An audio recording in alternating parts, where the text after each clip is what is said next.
It's about who's allocating the funds, who's distributing the wealth, who is distributing the resources and the revenue. Is your wife the one who is in control of your finances? Is she the also is let's see, is the CFO of your company female? So it's not necessarily, and I'm going to show you some other shit here in just a minute, but it's not about who is doing the earning so much as it is who is doing the spending and who is allocating those funds. 50% of products typically marketed to men are purchased by women. Purchased by women. Public and personal and public. 60% of all personal wealth in the United States is held by women. Of all stock ownerships in the ownership in the United States, women control 51%. These are the stats. What do you think that means? I'm so curious what these numbers mean. Of all stock ownership in the United States, women control. What does control mean? Do you really think that women have 51% of the net worth in the United States? Is that like when it comes to stocks? Do you really believe that? You can't be that stupid. But I don't know what the point he's trying to make here is. Like when it says control, it sounds like the women are just making decisions like stocks to buy or what 401ks to invest in or whatever. Like there's a reason why this graph is saying control and own. And the problem too is, I don't know if he's revealing this, this whole infographic is coming from some fucking company that's trying to convince you to invest in women. Like it doesn't even say net worth, it says stocks. Yeah, I know. I don't understand the point. Maybe he'll get to it. We'll see what he's trying to get to. Is he trying to say like women are like secretly ruling the world or? You never hear when we're talking about, the gender pay gap. I don't care about the pay gap.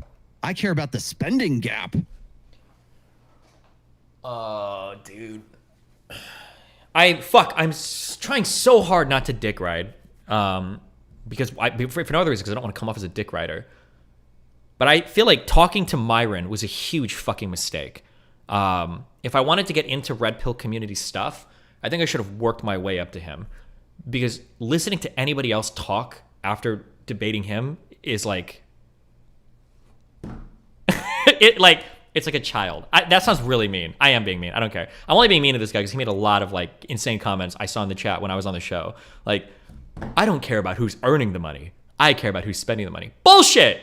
You'd always rather be the earner than the spender. Would you rather be the person in the household whose fucking partner comes home and they're like, hey, I need you to go buy some shit from the store, or would you rather be the person who earned the fucking money? You always want to be the earner. That's why men traditionally like to work and like to be the ones that are doing careers. If you have the opportunity to be like, hey, honey, you can go back to work and I'll just stay home and be a fucking house husband for 10 years. Most men don't want to do that. It's fun to have careers. It's fun to work. Yeah, some work sucks. Some jobs are hard for sure. But in general, the power, the autonomy, the driving, like career assess and everything, men usually like to move in that direction more than just being like caretakers generally. Or you can say that's not true and you can say, actually, Destiny, that's bullshit. In which case, okay, fine, then you're ultra blue pilled. And men don't gravitate towards work and women don't gravitate towards housework. Everybody can do whatever you want and you're the ultimate blue pill. But like, as long as you're going to believe in red pill gender roles, you're going to believe that like men like to do or move to like other certain areas and women like to move to other areas, of course men are always going to be the earners. But why would you act like you don't like being the earner there? Like, children are spenders. Children have 100% disposable income. They don't have fucking bills, right? But the child isn't in a position of power over the parent because the parent's the one that ultimately, controls the strings. That's what I care about. I care about where the money is being allocated. Oh, well, it's not my money, but I'm going to be the one doing the spending. Right here we go. Spending and power. 80% of healthcare decisions are made by women. 68% of new car purchase decisions are made by women. 75% of women identify themselves as primary household shopper.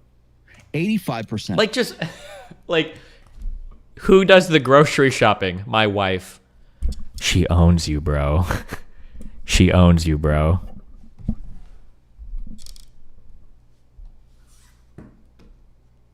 Of all consumer purchases in the United States are made by women. It is not about who's doing the earning. It is about who's doing the spending. 65% of requested services at car dealerships are made by women. You would think it'd be the other way around, right? Women spend a combined $200 billion on new cars and mechanical servicing of vehicles in the United States per year. Okay, so it's not even a gendered thing at this point. What women buy, purchases by. Honey, I'm gonna go grocery shopping. Don't try to little bro me. Women account for 91% of new homes. How does that, when we talk about how do women organize society, how does 91% Hold on, what purchase was it? thing at this point? What women buy, what women buy, purchases by women account for 91% of new homes. How does that, when we talk about how do women organize society, how does 91% of new homes, how does that affect the housing market? Especially today, because it's absolutely nuts.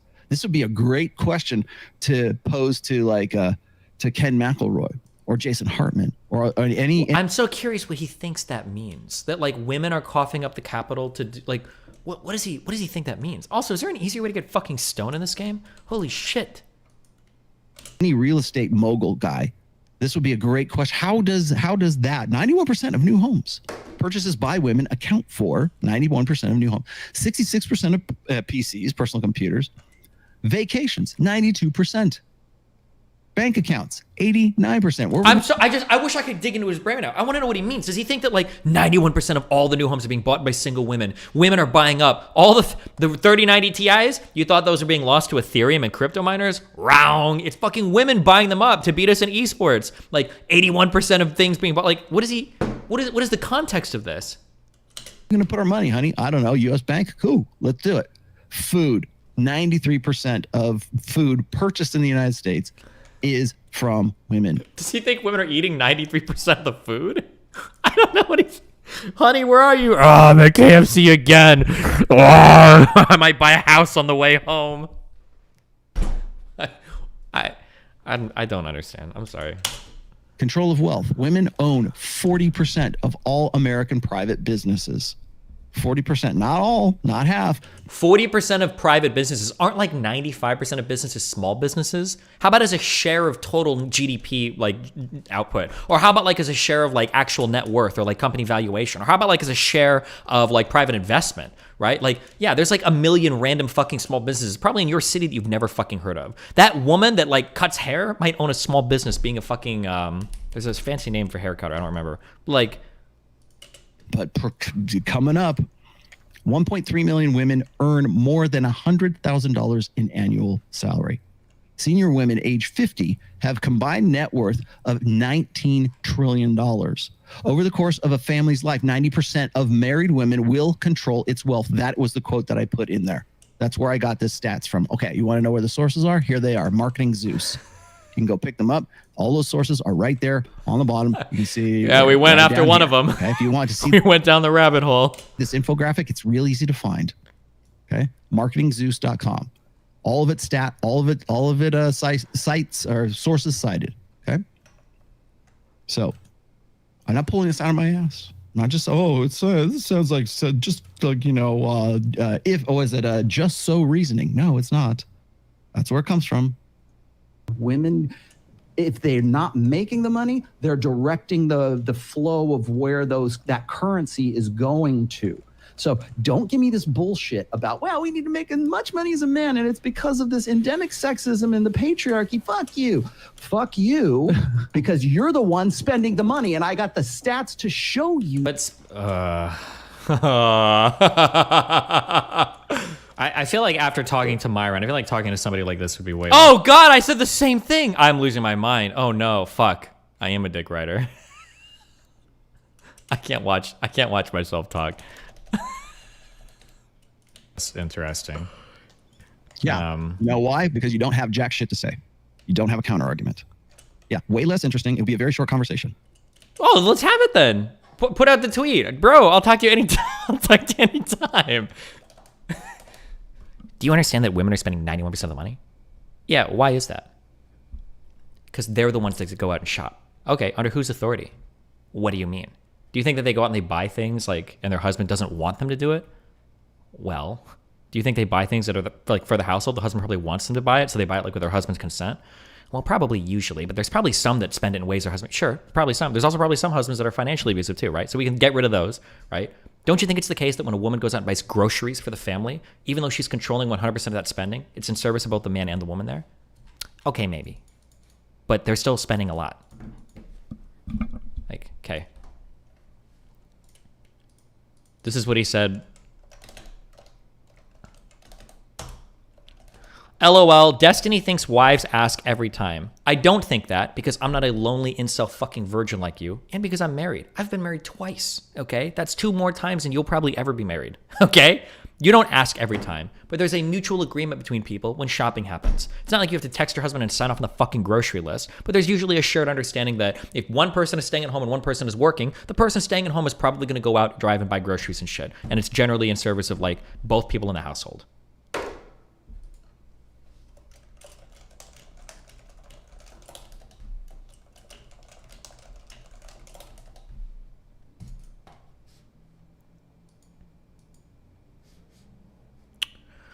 Let's see. Rolo excuses for not debating from the live chat. Unless there is a point of contention to debate, these shows just evolve into who can mine the video for the best 30-second gotcha reel. I don't deal in should, I deal in is. Okay. That's the problem with the TLDR generation. They think anyone on social media is automatically an influencer and offering advice if they made a video. Bro, of course you're offering advice. What the fuck are you talking about? I literally just wasted 30 minutes listening to you talk about, like, I'm telling you that you guys have the capability to find the answers inside yourself. What is this if not self-help advice, if not life advice? People think I'm pro-life because I point out that abortion is a fail-safe for bad reproductive choices women make. I've never said anything about best practices. My goal is not to influence men. My goal is to equip them to find their own solutions. Equipping somebody to find their own solutions is influencing them. What a weird word game. Most debate shows are just red meat videos that stem from a confident ignorance on the part of the guy who mischaracterizes the other. Okay, bro. Nice, dude. He's got like his whole own like self-fulfilling prophecy for why he'll never need to engage with opposite opinions anyway. Imagine talking shit about like, I would dismantle you with alacrity in 20 seconds if we had a conversation. And they'd be like, well, but there's no real point in debating. Okay, dude. What do you say about these stats? I just gave them to you. I'll bring them along. You know, I got it all. I got a lot more to go too. So it's just kind of silly. But well, it's not silly. It is not silly when those decisions. Hell, the video game you're playing, the PC you're playing it on, 66% of those PCs are purchased by women, or the decisions are made by women. It's not silly. You just don't know that it's going on around you. Again, like I said, that's why we call it the Matrix, my friend. It's the world that's going on around you. That right now. Bam. Damn, son, we're defining And I'll say this real quick, Rolo. Women spend so much money that a male company like Gillette will risk losing business, Financial ruin. to crap on men so that Fuck, did he just say something really stupid? Hold on, I'm sorry. I missed it. I'm sorry, hold on. What did he say? My bad. Not silly. When I got a lot. What do you say about these stats? I just gave them to you. I'll bring them along. You know, I got it all. Got a lot more to go too. So It's just kind of silly. But well, it's not silly. It is not silly when those decisions. Hell, the video game you're playing, the PC you're playing it on, 66% of those PCs are purchased by women. I can't watch the rest of this. I don't now. This feels like bullying. Now I'm sorry that I said anything mean to this guy. Now I feel like I'm bullying. I don't feel good about this anymore. Watching this, I'm just gonna try to engage with what he's saying in the best way possible because now I feel like I'm punching way too far down.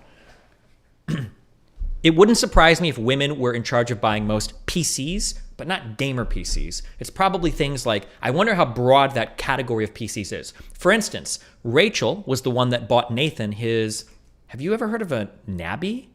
Does anyone know what that is? They were like iPads for kids. Like, she made that purchase with my money. I know that we bought like a computer with my money, but it's like, those are like family. It's not like a hardcore gaming computer thing or whatever. It's not like women aren't building gaming PCs for their gaming men. That's like a specialist. It's like a totally different purchase, right? It wouldn't surprise me though if you're like, oh, like, hey, we need a computer. Can you go check it out while I'm working? Because women oftentimes have more free time than men to do the shopping, right? If you're a man, and if you've ever worked traditional hours, going out during the day kind of fucking sucks. Because when you're a man, if you're working a 9 to 5 and you come home at 5, fucking the bank is closed. Some stores will close at like 6, 7, or 8. Depends on how late you get off. It can kind of suck. Yeah, your wife is usually the one that she'll take the kid, she'll drive you, she'll go buy shit or whatever. That's not surprising at all to me. And if you're working a 9 to 5, or if you're doing 8 to 6, if you've got some bullshit work schedule, you're working a ton, fuck, after you get off work as a guy, sometimes you don't want to fucking go shopping afterwards. You don't want to get home and it's like, we need to go to the store and buy this. And then it's like, fucking Christ. Like, can you pick it up like tomorrow when I'm working? Like, can you do it tomorrow afternoon or whatever? Get like your mom or whatever to look after the kid and go do, like that's not that surprising, and it shouldn't even be that shocking, and it's not even a bad thing. That's fine. If somebody else is controlling the wealth and that they're spending it because you're earning it, you're probably too tired from earning it to go out and buy like family-related things, like a computer for the household. But that shouldn't be like a surprising thing or a bad thing or a horrible thing. Yeah, like I don't know, like. the decisions are made by women. It's not silly. You just don't. Neither Rolo or Destiny are making any decent points here. If you've never been in charge of a household before, I can't communicate to you other than just tell you how it is. I'm sorry. When you get older, you'll realize that maybe, but that's just how it goes. Like I'm not going to repeat what I just said. If you're working all day as a guy, you don't really want to do the shopping for the household, or at least I didn't in the past. If I was working a ton, and Rachel, although me and Rachel worked, so it was a little bit different. But like if I'm working a ton and you've got the ability for your other partner to go out and do the shopping during the day, that's just part of what their job is. Go to any grocery store at like noon, and you'll see that it's like generally women in there usually. Or go to any store like during working hours, and depending on where you live, who's working more, men or women. It's probably changed a bit more today, but oftentimes it'll be like women doing the shopping, because like if the man is working, you don't want to have to deal with all that after. Like I don't know what else to tell you. I just repeated what I just said. I don't know what else to tell you. Sorry. Don't know that it's going on around you. Again, like I said, that's why we call it the Matrix, my friend. It's the world that's going on around you. That right now. Bam. Damn, son, where'd you find And I'll say this? this real quick, Rolo. Women spend so much money that a male company like Gillette will risk losing business, Financial ruin. to crap on men so that they can appease to women, because they understand even with male razors, women are the predominant consumers. So that goes to show you guys how strong women are the consumer base in the West, man. Even male companies are ostracizing their own target audience to sell to women. Sorry, Also, Rolo, I'll add to that as go well. ahead. So, a lot of people don't know this, right, but behind a lot of tech I companies, think they're talking about that, like the anti-rape commercial they made. Maybe they're really mad about that commercial. Okay. No, it wasn't an anti-rape commercial. It was a Gillette commercial that was meant to sell razors. That's what it was. And it was not even a commercial. It was like a small mini movie. And by the way, was directed by an infamous militant feminist. It was, dog, it's a commercial, okay? People make commercials sometimes. They're talking about the, was it this one? Now comes this. I gotta say, there's been. I'm not gonna be able to find the commercial. Oh wait, it's this. It's the one with the meme, right? Right way. Bro, not cool, not cool. Some already are. People got, dude, MRAs and shit got so fucking ass mad about this commercial, which is weird because it's like, no, I shouldn't say that. I was about to say something, man. I was gonna say, why are you getting offended by it? But whatever.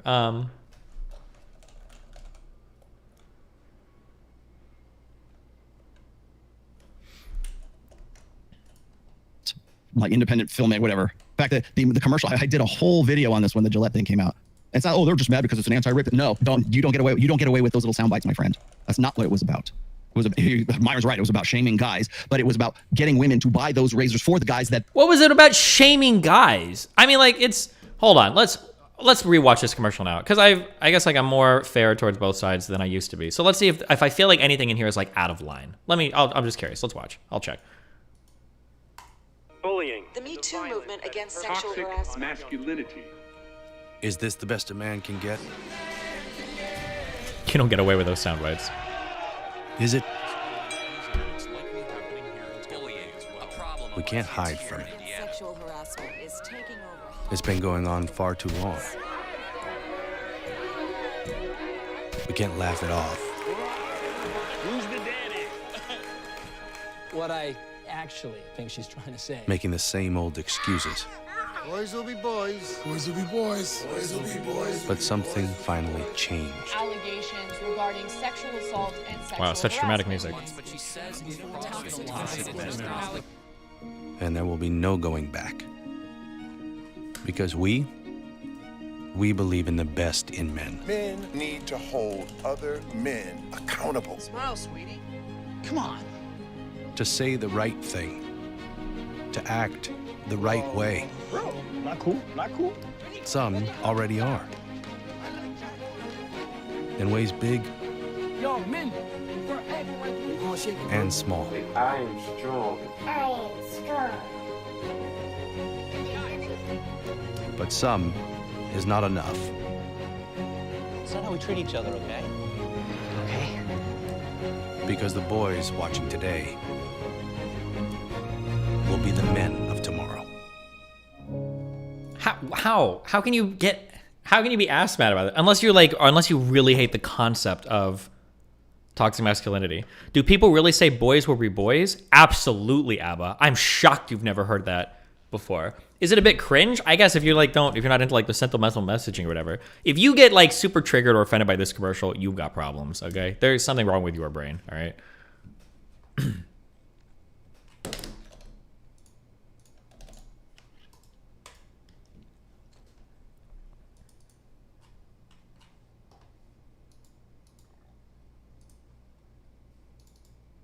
Wait, fuck. Where's my thing?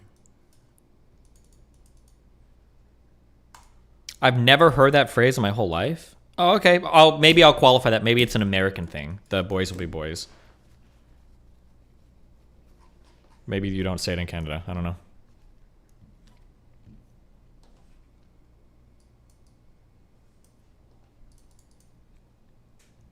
I'm sorry. That sounded facetious when I said that, but that might be like an Americanism. I don't know. I hear it a ton, or at least growing up in Nebraska, I did. But I think folks were mad about this ad because it felt pandery to women. How? I don't agree. I totally disagree. I feel like it's a better ad too in general because a lot of it talks about like we need to hold people accountable through Me Too and blah blah blah blah blah. But this one is literally putting the onus on men to like be better and help other men be better. I don't agree that it's pandering to women unless you think every single video trying to cater to, especially because some of the toxic things in that video were boys fighting other boys, which is actually a real problem, right? Men killing other men is a real thing. It feels like it is, like, it's so weird because I've seen right-leaning communities turn into left-leaning communities when it comes to being fucking snowflakes against all criticism. You're being dishonest, Destiny. Double D, have fun talking about it in any other chat but mine forever. See you later, buddy. Destiny is so naive about masculine and how it's treated. Oh, Wisdom Andy, you thought being a sub would save you. And it didn't. Actually, it did. I'll unhide you. You don't need to be permaban for that. It is impossible. It's impossible to criticize anybody without them like losing their fucking minds. Like you literally can't do it. Any ad like this will have people on the right like, oh, you can't say anything mean about men. It's pandering. Oh. Like, bro, chill. Like, have the fucking conversation. If you want to feel like it's pandery, I guess, sure. But I mean, like, it's a corporate commercial. Of course, it's gonna be a little bit pandery. But like, was there anything inappropriate? Was there anything incorrect? Was there anything like crazy, outlandish? Like, I don't know.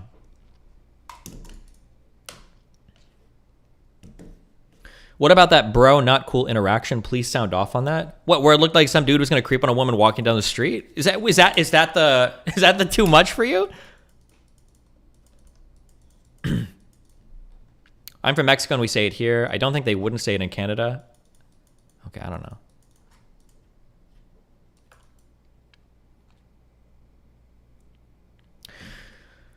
Why men hated it was because they think it made it look like all men are bad and they need to be taught to be better. Who's stepping in and stopping men from acting bad at every part of that ad, though? It was other men. How can you walk away with that opinion? Unless you're just not engaging with the source material because you already have it made up in your head what's going on.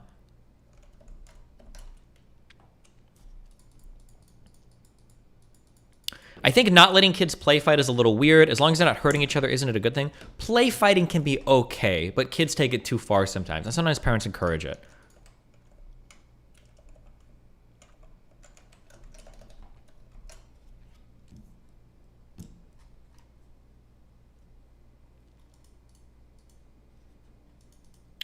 If I wanted to steel man the argument, why is a man's razor company trying to impart values to me to shut up?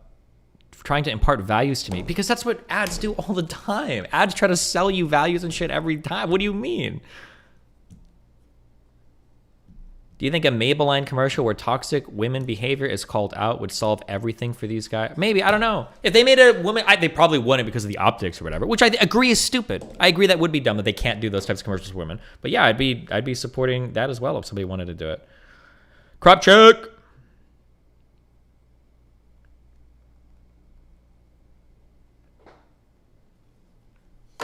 I mastered all of my wood cutting and fire making, guys. Yeah, Pepsi had that police brutality commercial that was... What is this video somebody linked? These motherfuckers have assault rifles? Jesus Christ.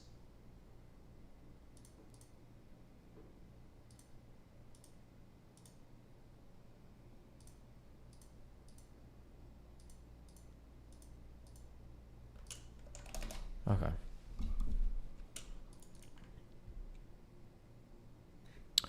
LOL, ads are supposed to teach us values. Ads try to impart values on you all the time. Are you crazy? Fucking watches try to sell you that you'll be like James Bond, you'll be cool. Clothing ads try to sell you that you'll be like your favorite rapper or NBA player. Shoe ads do the same thing. Like, what? You're not even engaging with your brain turned on. You shut your brain off. You're like, are ads yeah, the whole point of an advertisement is to show that if you buy a product, you can be like this thing. And then sometimes corporations do like messaging around like values and shit too, because if for no other reason, the fact that people will talk about it more. The whole point of an advertisement is going to get spoken about by a lot of other people. Like, I say that the time this was done in was telling. Height of the Me Too stuff. At that point, I think men were tired of being told to do better. I don't know. Was 2019? I think today it would be pretty cringe, because I think in 2022 shit got crazy. I don't know in 2019 how many fake Me Too's and shit were out, if it was as common as it is today, but whatever. You can't criticize anybody, men included, or red pillars, or right-leaning people, because everybody is literally a fucking snowflake, and they will fucking start crying and bitching if you say anything even remotely critical. But whatever, it's all good. I understand that. Part of the world we live in.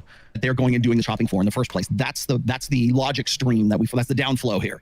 And in the meantime, we got guys looking like they're, dumbasses in front of a freaking, they're grilling hot dogs or something like that. Or you got the guy who's saying, oh, no, you shouldn't go out and do better, basically is what it comes down to. It's not an anti-rape thing, although we can go and classify it as that. And by the way, I believe Gillette lost like somewhere in the range of like $8 billion as a result of this. You got to remember Gillette. That sounds completely contrived and made up. They lost $8 billion on an ad? I don't know if I'm believing that one. I feel like every time people do this like go woke, go broke line, and every time you look into the companies, it seems like, not to say whether being woke is good or bad, but it seems like the publicity they generate and then trying to bring in more customers like always is a huge boon to the company's profit books. But whatever. Maybe they did. I don't know. I'll go look for that later. Maybe he's got another infographic for it. Used to have, or I don't know if they still do, but they used to have the F1 racing girls, like the Formula One car racing girls in tight ass, Spanx, whatever it is, right? I mean, that's what Gillette was known for, as a male brand. But well, that's what it was. But like, is it still? Like, is that anything they can never escape from? Like, do we need to go back to having? Anybody remember booth babes? Does anybody know what I mean when I talk about booth babes? Well, MLG used to have it, so.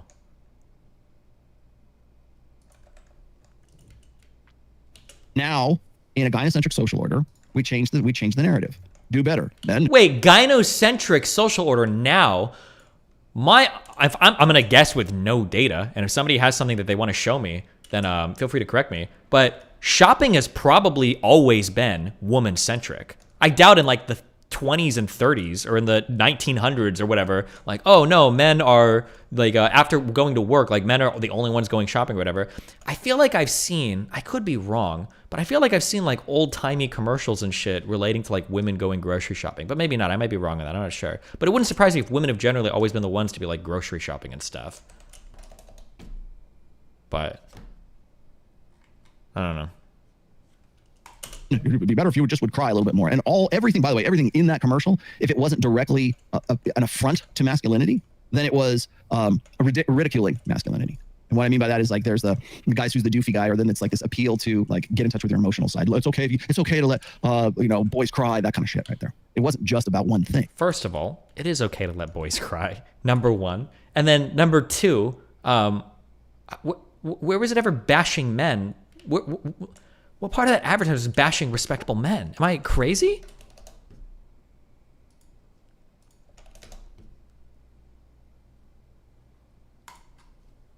The picture above your face cam's not showing. Yeah, it's fucked right now. I don't know why. Either my Google Drive is fucked or I'll do it. I'll check it out later. Refresh. Nope.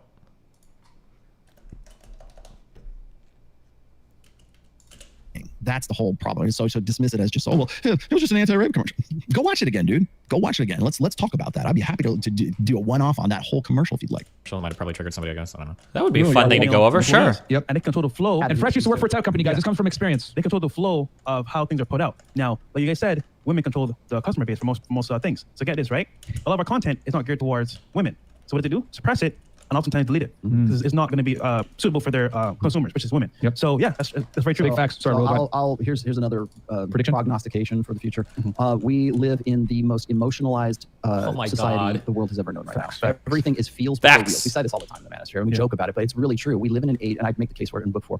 Our religion is emotionalism right now. It's how did it make you feel? Like, as opposed to what? When the rationality of man ruled, every man is like a perfectly rational being, or like, no, you're relying on binaries. Men allowed like fact and logic to dictate. Like, come on, dude. Do people really think we're that different? Like, in case you guys didn't know, Hitler was a man. Based.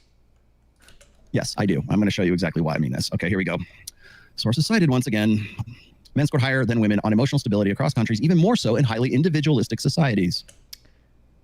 Men scored higher than women on emotional stability across countries. These rigorous methodological analytics shed light on the true nature of gender differences in personality using a large sample of agreeableness and emotional stability shows small to medium differences between men and women, whereas differences between men and women were very small for countries. Are these are big 5 tests, right? Men exhibit moderately more emotional stability than women across countries. The meta-regression revealed that only one culture variable was related from. What is the argument is whether or not men have become less emotionally stable over time. Or no, actually, let me re-listen. Hold on. You might be able to interpret what I'm saying as men are... And I make the case for it in book 4. Hold on. Our religion is emotionalism right now. It's how did it make you... Like, as opposed to what? When the rationality of man ruled? Every man is like a perfectly rational being, or like... No, you're relying on binaries. Let me call it. Men allowed like fact and logic to... It does sound like it does sound like I'm making a binary argument there, which is true. That's fair to call out. I don't think that the overall rationality of man has changed much over time. And I don't think that women are in control enough of the world now that the emotionality of women is ruining the world. I don't think that, I think both of those statements are true.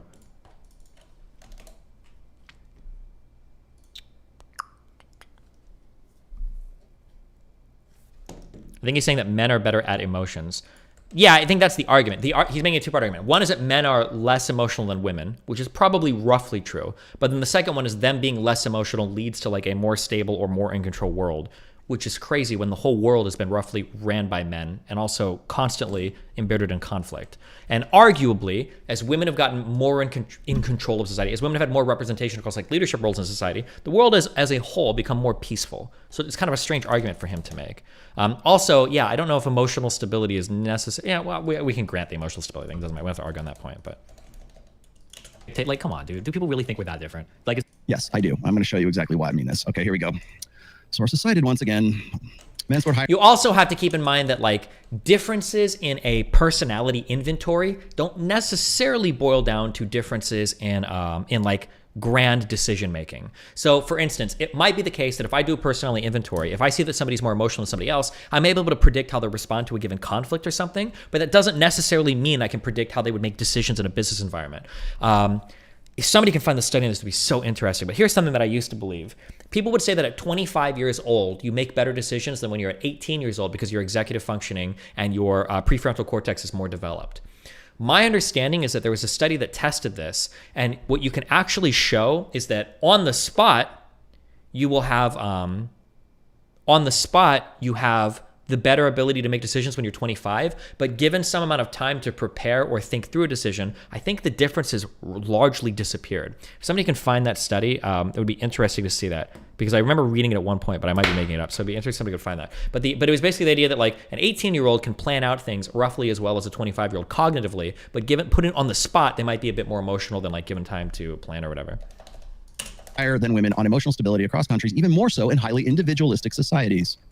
I mean, I got dozens. There's also like a ton of other, statistically, there's a ton of other things to control for as well. Like it could be the case that women that get into leadership positions, because everything is going to exist on like a spectrum, women that get into positions of power might be lower on the emotionalness or higher on the emotional stability than the average woman as well. It might be that women that get into those positions of power are more similar to men, because if you listen to old Jordan Peterson, I don't know if new Jordan Peterson says this, but old Jordan Peterson would harp on this all the time. When Jordan Peterson would talk about the differences between men and women, he would always say there's way more overlap than there is disagreement. And he would often focus on the fact that like men tend to inhabit both extremes more. You're going to find more men.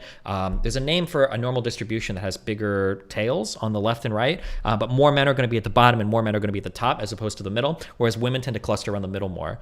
Dozens of these, man. I can do this all day. We use rigorous methodological and analytical techniques to shed light on true nature, maybe? on the true nature of gender differences in personality using a large sample personality score test from over 100 countries. Agreeableness and emotional stability showed small to medium differences between men and women, whereas differences between men and women were small for conscientiousness, extroversion, and negligible for openness. Men exhibit moderately more emotional stability than women do across countries. The meta regression revealed that only one culture variable was related to one of the personality dimensions. That is, mean differences between men and women in emotional stability were larger in countries that scored higher in individualism, consistent with past research. The interactionist perspective could help explain why these results continue to emerge. Men may be evolutionarily predisposed to thrive more than women in competitive environments such as highly individualistic societies. The lack of interdependence and promotion of competition within these societies could then explain why men tend to score much higher in emotional stability than women in highly individualistic countries. There's one. There's others. You want me to show you the complementarity, the brain scan to FM? And again, too, yeah, when he's talking about like brain scans and stuff, you need to demonstrate to me that women are making worse decisions in leadership positions, not these like fine, like ultra granular differences in personality traits, because that's really where the important thing is. Not to say that the data doesn't exist, by the way.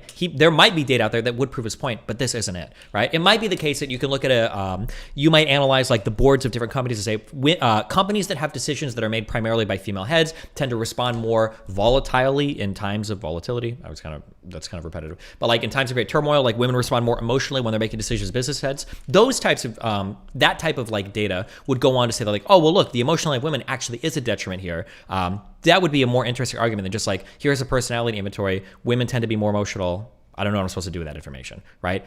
Like clearly the types of people that are business owners are going to be outliers from whatever the normal person in society is. Like we need a little bit more to demonstrate the point that you're trying to make. MRI scans, I'll happily do that. Let's also look at this. This is a really good one. Sex differences in emotionality with women scoring substantially higher were larger in wealthy and gender egalitarian countries, replicating a well-known pattern. Here's another one.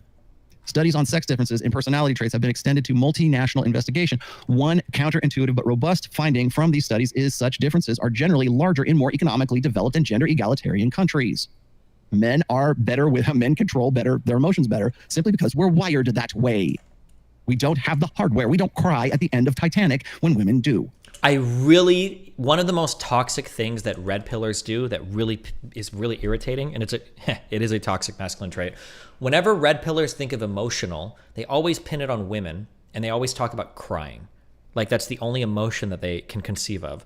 That is true. Women are probably more prone to cry.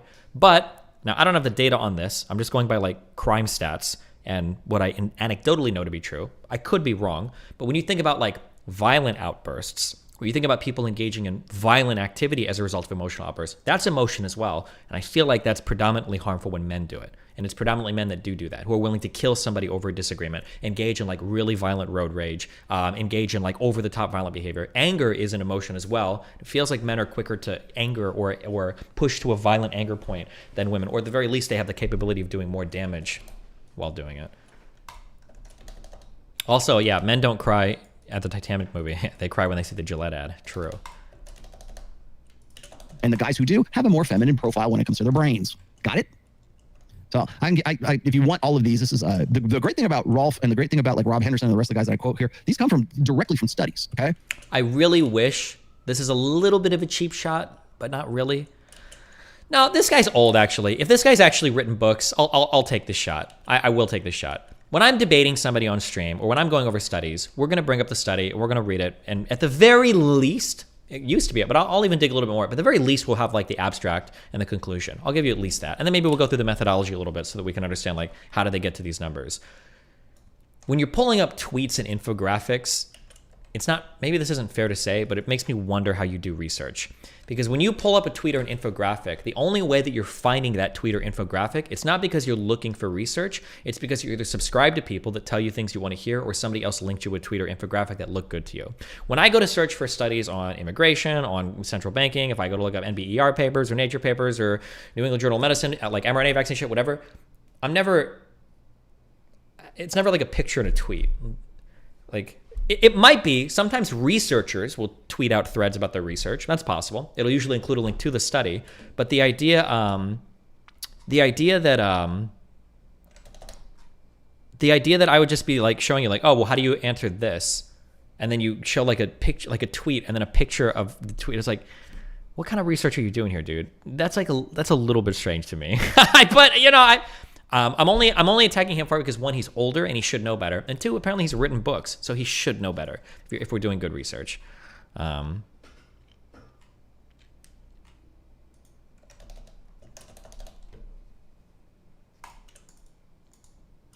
Gender differences in responses to moral dilemmas. By the way, that's an emotional thing. I'll come to that here in just a second. I've also got another one. Gender preferences gaps for voting for redistribution of resources. We'll talk about that here in just a second because he's going to get real indignant when it comes to that. So I'll continue this. Let's keep going. It's true. Feel. Yep. Our TikTok getting banned is an example of that. Feeling. Yes, exactly. You know, Because punish he women made- for bad behavior. So- Feelings. So when I get criticized by women, it's usually for my tone. Yeah. Okay? Well, if you would just say it with sweet little sappy show, you sugarcoat what you're saying, then women will respond to it. No, it's not how I'm saying something. It's the data that I'm imparting to you that is offending you because it goes against the what is, you know, an ego invested belief for that woman. It feels bad, and I get it. It's supposed to feel bad because if it's not feeling bad, then it's not gonna motivate you to change. Yes. So in the future, and I don't know when we're going to reach critical mass, but right now Even that doesn't make sense. There's no self-help or self-improvement course that's taken seriously that like produces results for people that works, that starts with making you feel bad. That's like, and you'd think there'd be like a lot of crossover between like red. Yes, there is. It's called the U.S. military. Yes, it's called basic training. It's called boot camp. It's called tough love. It's called kick you in your ass. And it doesn't feel good and you eat shit, but you learn from it and you grow from it. In fact, the principle, probably not Destiny, but if anybody takes a martial art, you get better at it by feeling bad, by getting your ass kicked. Now you got to get up and take. Okay. He's dead wrong about martial arts. I can't speak as much to the military, but the military isn't trying to make good people. The military is trying to make good soldiers. That's an entirely different, that is an entirely different type of thing than making a good, well-functioned, well-adjusted human. And also, the reason why the military, if we call it self-help, works here is because the military is able to take you and stick you in an incredibly strict environment. Self-help books can't do that.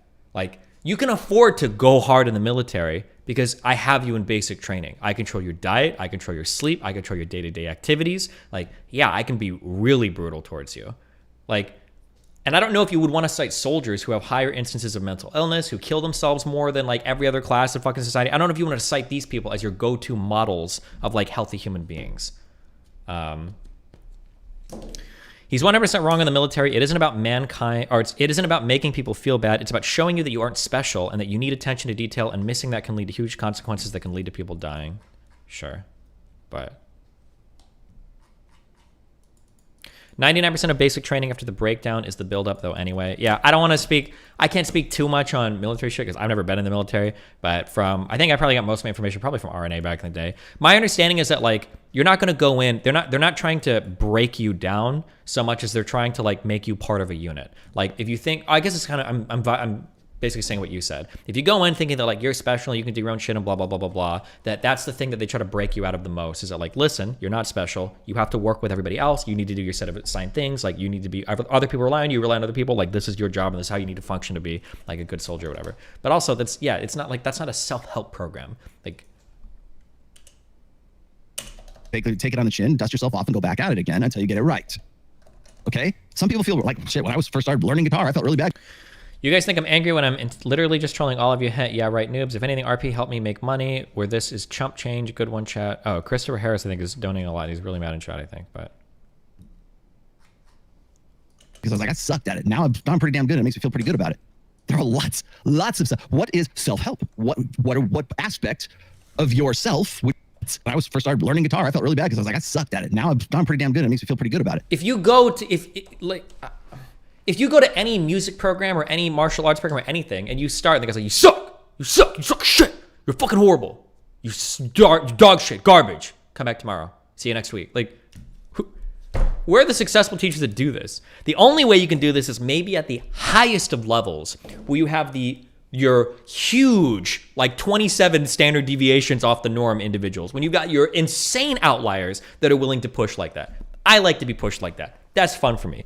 Call me dog shit, make fun of me, call me names. That motivates me. But that's a very rare personality trait. Most people aren't motivated by that. You can't whiplash everybody into being like the thing you want them to be. Most people get really turned off by that. And if you do that, if you do martial arts, if you teach martial arts, if you teach instruments, if you teach any class, if you train your students that way, they would just leave. Students would never come back to you. They'd just be gone. They'd be like, fuck this dude's mean as fuck. I think you generally adjust your expectations based on the levels that people are at. You could get more harsh as people get better, but there are lots of stuff. What is self-help? What aspect of yourself would you like to help? Right? What if, you can say, well, shaming doesn't work. No, shaming works very, very well. That's why we default to it.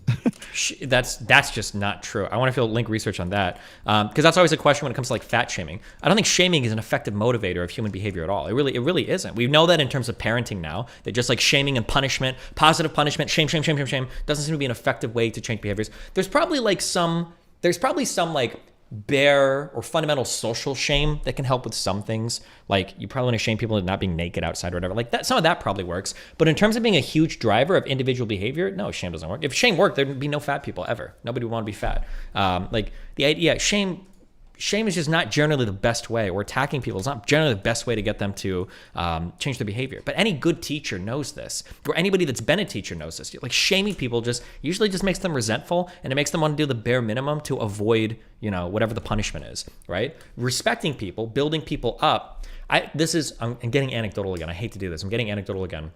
But I always remember in high school, there were like teachers that gave you demerits for fucking everything, right? Your only goal is to just not get a demerit. Like, fuck this bitch, Mrs. You know who I'm talking about. If you're listening, if you're still alive, bitch. Like doing all of this, like if you've got teachers that punish a lot, your goal is usually just not get punished. Very, very rarely,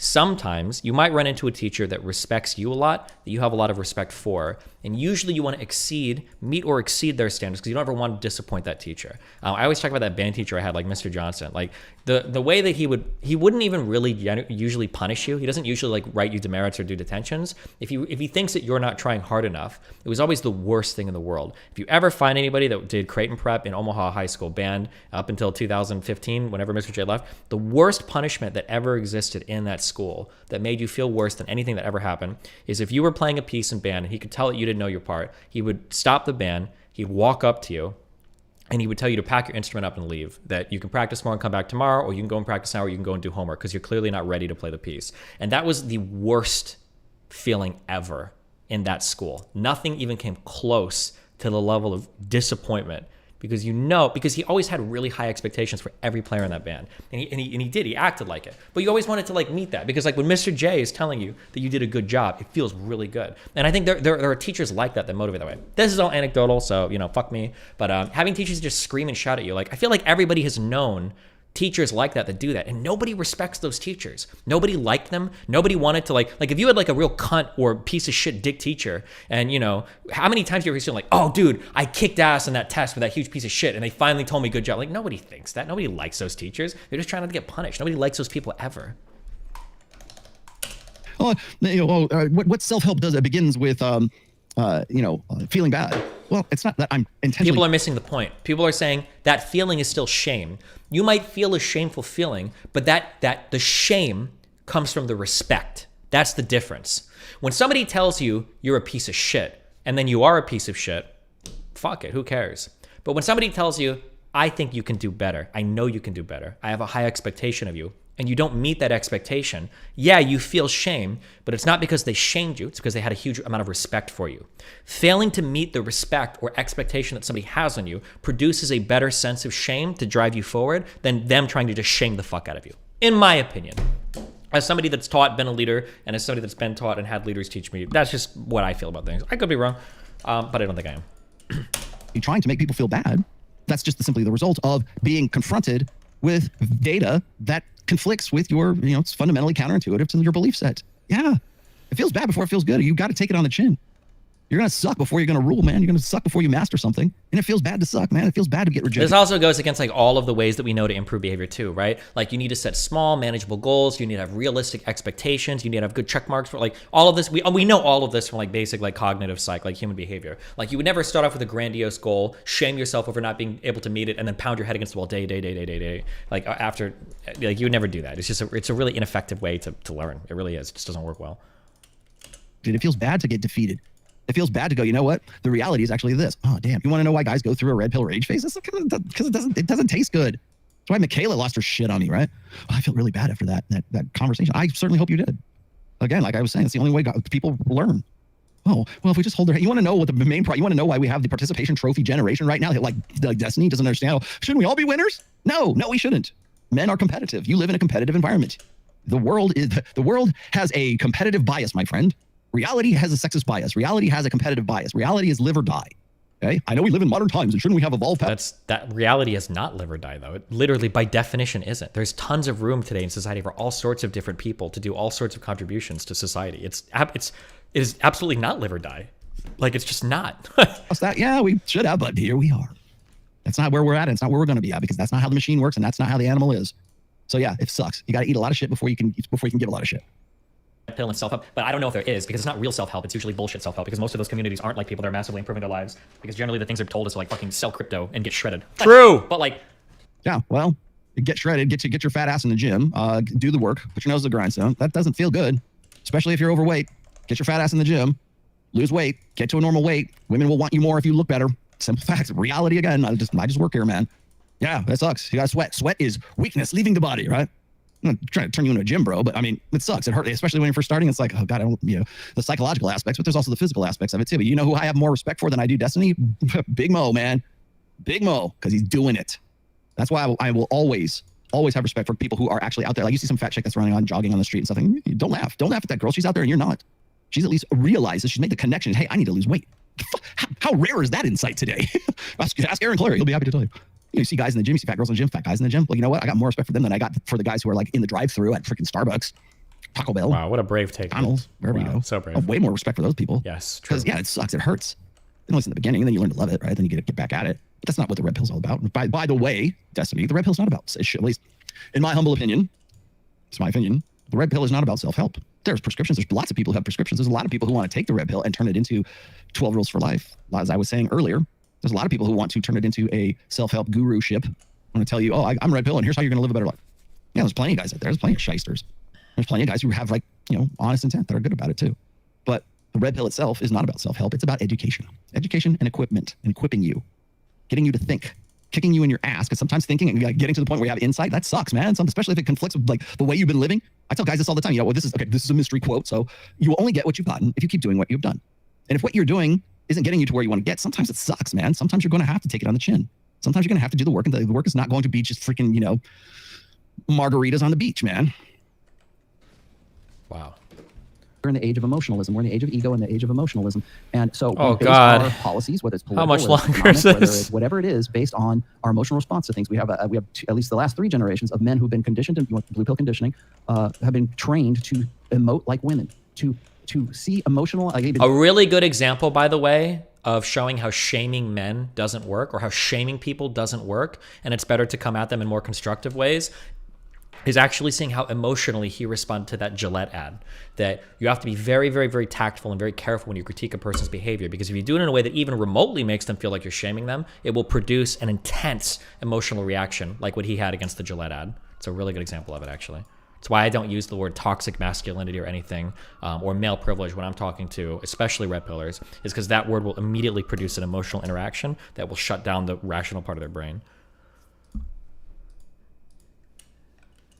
Trained and taught that the way that women process emotion is the correct way to process emotion. So when we say, oh, that man he's toxically masculine, he's not in touch with his feelings, right? He needs to express himself emotionally. He needs to get in touch with his feminine side. All that stuff we've been talking about since the 70s. The reason why that's still a thing right now is because it's a great means of control over those guys, so that they will identify and align with the feminine, which is all based on emotion. So when we talk about like the emotional children that are out rioting in the streets right now, and they're tearing down statues, and don't they know that statue is this? They're not thinking rationally. They're not thinking with reason. They're thinking emotionally, because those last 3-4 generations have been taught to emote like women.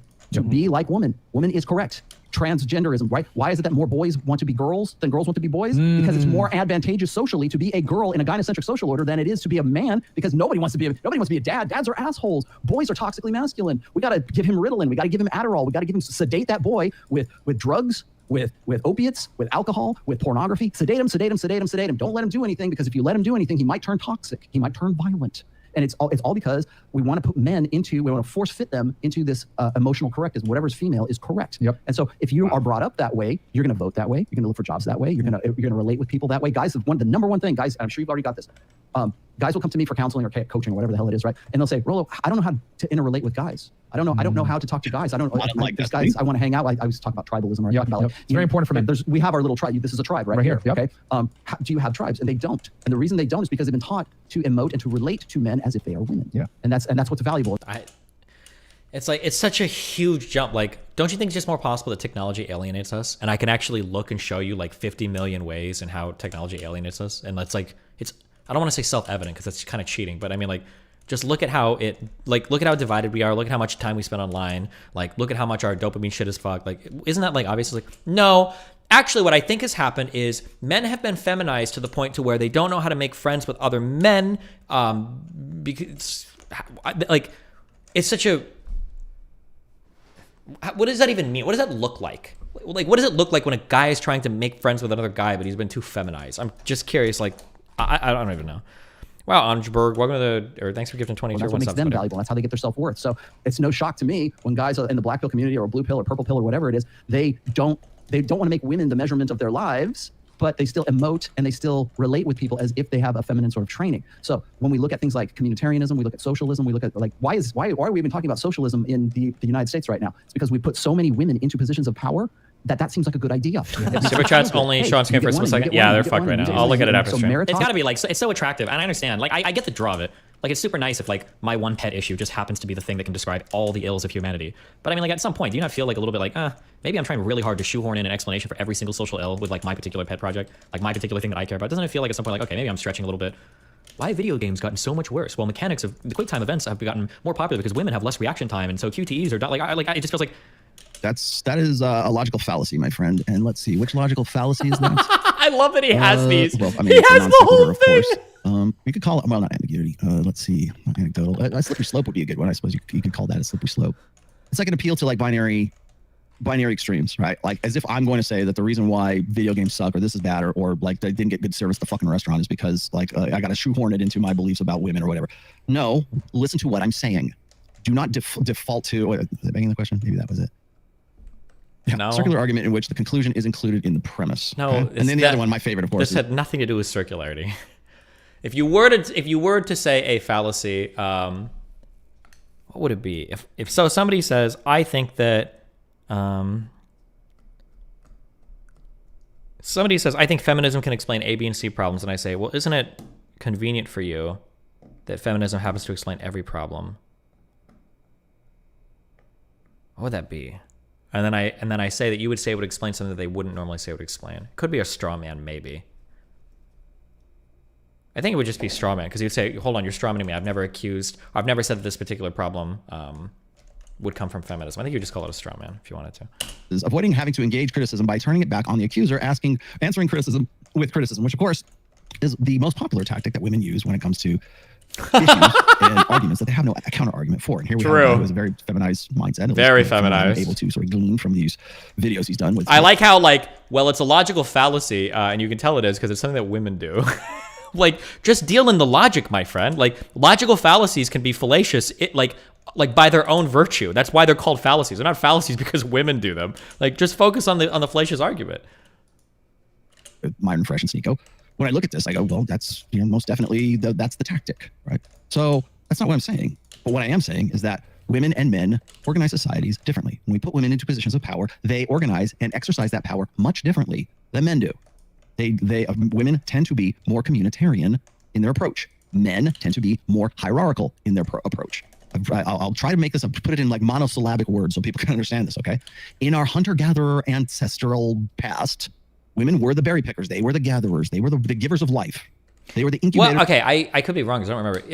Isn't this largely outdated? Or somebody can tell me. I thought it used to be the case that we thought that like men were the hunters and women were like basket weavers and berry pickers. But I thought that it's the case that as they've done more investigation over time, it seems like everybody just did everything. Am I right or wrong on that? I don't know. I would imagine. I feel like men would be more likely to be engaged in like the physically arduous activities, so like the hunting and stuff. I know that women can do like distance running and stuff pretty well though, but maybe I should look that up sometime. I thought the older societies weren't quite as like rigidly split as we thought they were, or as we sometimes say they are. I should have made an assembly line to do these cargo rocket things. Holy fuck.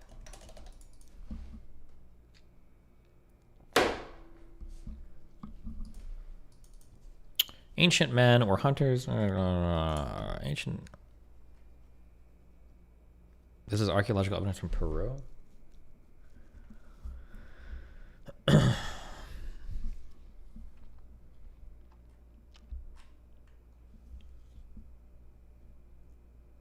don't know how much the physiology would affect the hunting part. I'm not sure.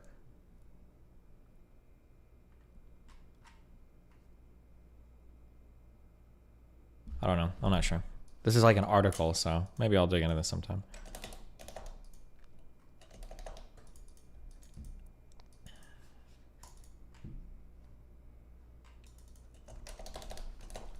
I'm sure that there was some segregation by gender for some reasons or whatever. People in chat are saying there's like big burly men did the hunting. I doubt there were that many big burly men at all. Because it's not like you didn't have like gyms or weightlifting or anything back then. And I think the majority of our big game hunting was just done by walking things down until they got tired and quit. Or that's my understanding, or at least for a lot of hunting, because we typically just run until the things get tired and they die. But I'm sure there was still some gender segregation on things. I'm sure. They were the vulnerable sex. For 9 months, they had to gestate and bring a child to term. And usually, in our ancestral past, women's lives were consumed by one or more of those children, either in hand or in belly, most of the time. They needed protection. They needed protection from the elements. They needed protection from... Okay, women are pretty capable, even while pregnant, up until like a few weeks before delivery. I mean, like, it's not like women are... I think Rachel worked like until like 3 days before birth. There was another girl, Michaela, who did as well. That was my casino job, but... warring tribes. They needed protection from wild animals. They needed food, provisioning, everything. The 3 Ps of the beta buck side of hypergamy: protection, provisioning, and parental investment. They damn well needed all of that. And so, as a result, women tend to be the more communicative. They tend to rely on one another because there's strength in numbers, and there's this natural affinity. I can get into the war brides aspect of this too, if you'd like. But long story short, women tend to be more communal. They tend to be more communitarian. As you know, you've probably heard, I don't know, God knows, Hillary Clinton and whoever else say this, but in the past, it takes a village to raise a child. Community. Oh, will you babysit my kid while I'm doing this today? I got to go out and pick berries. Jenny, will you watch my kid? There's that communitarianism that is much more an egalitarian. You want to know where egalitarian comes from? It comes from that community, that sense of that inter-reliance, interdependency of women, by women, on women, for women.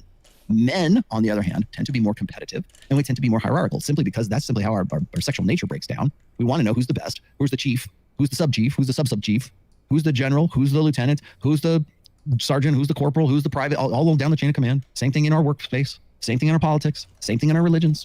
It's all hierarchical. Who's at the top and who's at the bottom? Who are the people doing the work? Who are the plebes? Who are the serfs? Who are the knights? Who are the noblemen? There's so many ways I can show you male organized society throughout history. But when women get a hold of it, and I say, well, don't you think that Karl Marx was a man? He's the one who came up with Marxism and communism and everything. I go, yeah, based on a faulty understanding of human nature. Yeah, it's a failed meme. It's a dead meme. And the fact that we're even talking about it right now is a testament to the fact that we put women in charge, and it seems like a good fucking idea. We would never, like, I remember when Andrea Ocasio-Cortez, AOC, was getting into Congress, and they are seriously talking about, or naming their political parties Democratic Socialists. Hell, in Nevada, the state government is just about entirely Democratic Socialists. That's in the title. When did that begin? Like, remember when McCarthyism was going on? What 50s, right? You know, when that was going on, and people ran him up the flagpole. I'm not saying it was right or wrong. I'm just saying that their attitude towards that was much different than it is right now. We're actually going, oh, this sounds like a good idea, democratic socialism, right? Communitarianism. When women get into a hierarchy, especially in the workplace, women get into the hierarchy of the patriarchal framework of a male-dominated, male-created organization of business to compete against other dudes who have the same freaking organization. When women come into that, they go, we need pregnancy leave. We need a ball pit in the communal workspace. We need Bagel Tuesdays. Oh, Jen's leaving. We need to have a going away party. Oh, we need to have a birthday party because so-and-so just turned 30. That's what are these fucking examples? Like, can we have a birthday party? No, that's feminine. We don't do birthdays here. Unless you want to rank yourself as below me, and then I'll concede to you and make a birthday party. Like, for what are we even talking? Bagel Tuesday? Sorry, but you're not the co-captain, lieutenant, chieftain. You don't have the authority to make that call, John. Back to your cubicle, loser. Trying to let your wife buy any houses on the way over there. Like, we need a talent show night, right? We need this. It's like women get into this male-dominated workspace, and they try to make it more palatable to a female way of thinking. And usually, that is programs that benefit women are much more communitarian, and they are less competitive and less hierarchical. I feel like somebody can call me out if I'm wrong on this, because I could be wrong. But didn't I thought all of the FANG companies moved towards this because it generally worked out better. Where I think I knew a guy that was an Amazon engineer, and he said they tried to move you around different projects throughout the year. I know they tried open floor spaces for a long time. I don't think they ended up liking those. But don't they generally encourage you at, like, when you're working for one of the FANG companies or any of these huge tech companies, don't they generally encourage you to work on other projects and do things to either balance out your skills or to give you more innovation or to... I feel like, because I've been on the Facebook campus before. I haven't been on any others, but...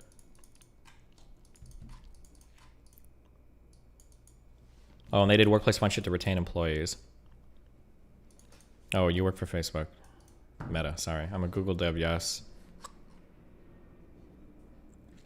Is he just gonna ignore the socialist countries run by men? Yeah, I don't know.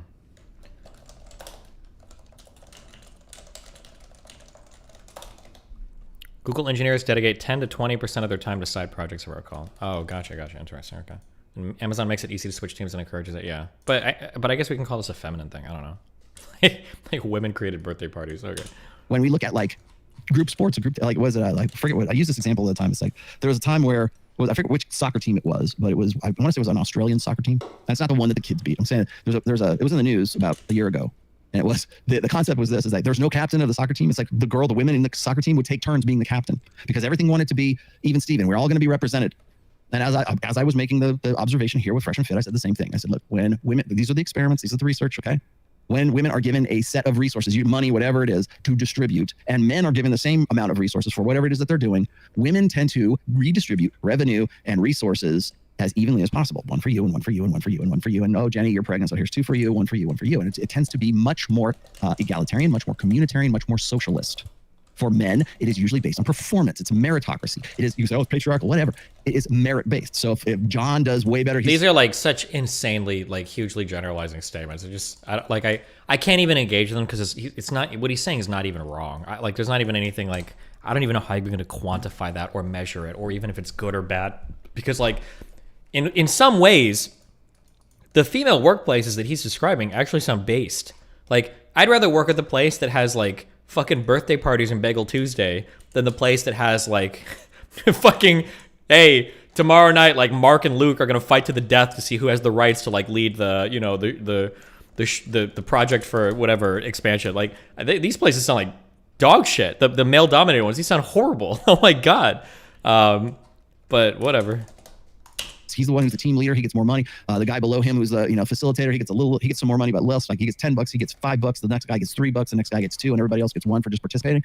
It's based on performance. It's based on the job that you did.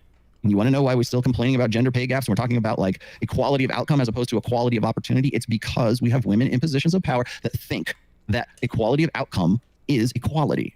That's why we're saying, oh, well, we need to pay the U.S. female soccer team the same amount of money that the male soccer team gets, even though their revenue is like, 10 or 20 times lower than that of the men.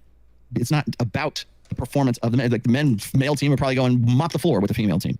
But they're like, it doesn't matter. We're playing a sport and this is what we're doing. And we deserve exactly the same amount of money as these guys get. Okay. But in a female way of thinking, that makes sense. It's funny. He's literally describing the types of offices that men run as like nightmare workplaces. Yeah, true. Like nobody would like to work in any of these places. Like, Jesus Christ.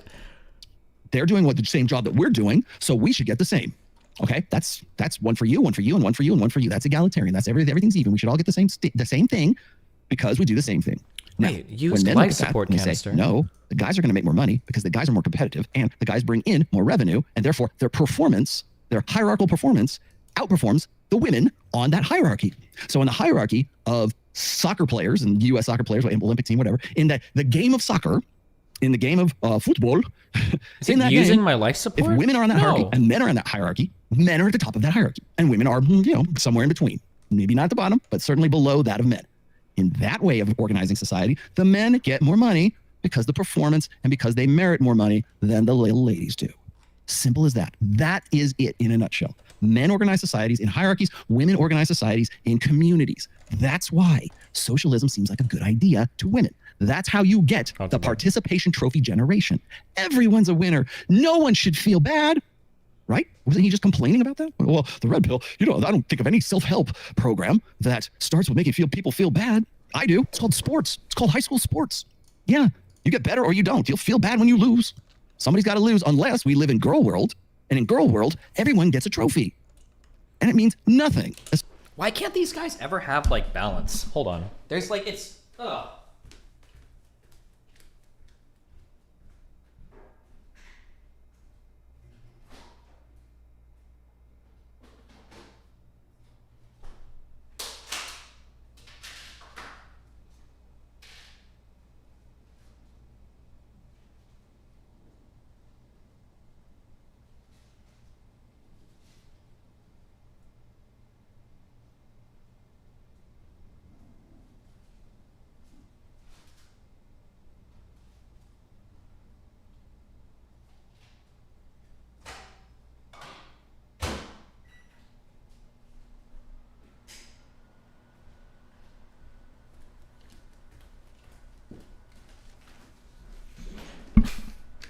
like, we can all agree that participation trophies for everything and nobody being able to fail ever and all that, like, that's cringe. Sure, we can agree with that 100%.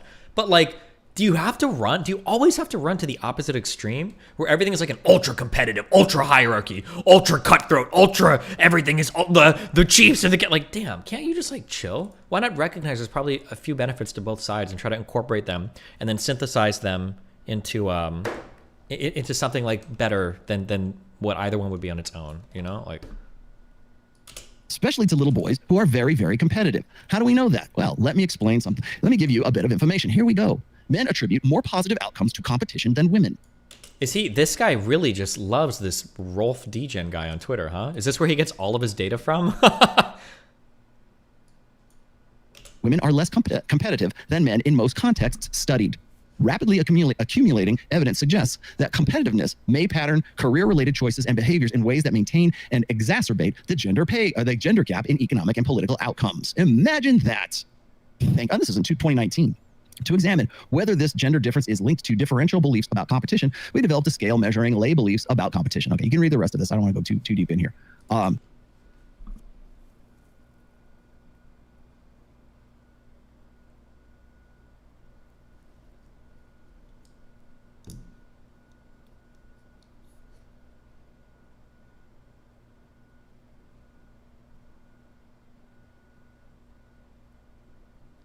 Why didn't he read the rest of this one? Sorry. Men are more likely to believe that competition improves performance, builds character, and leads to creative problem solving. Gender differences are smaller, less robust, and inconsistent for the different negative outcomes attributed to competition, such as encouraging unethical behavior, hurting self-esteem, and damaging relationships. We also show in 2 studies that only positive lay beliefs about competition predict competitive attitudes and behaviors and account for some of the gender differences in competitiveness. One possibility is that the difference is purely driven by the gender difference in competitiveness, and beliefs about competition are simply rationalizations for competitive attitudes. A second reason for the gender difference in lay beliefs about competition may be that women and men experience competition differently, and their beliefs reflect those different experiences. But hold on, let me get my food 1 sec.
Okay, hold on. I don't want to watch this while I'm eating because I'll miss responding to shit.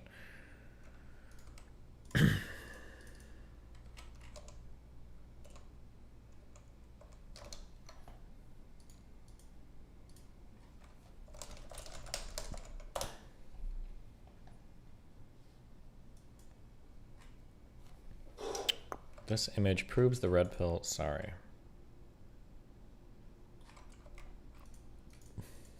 True.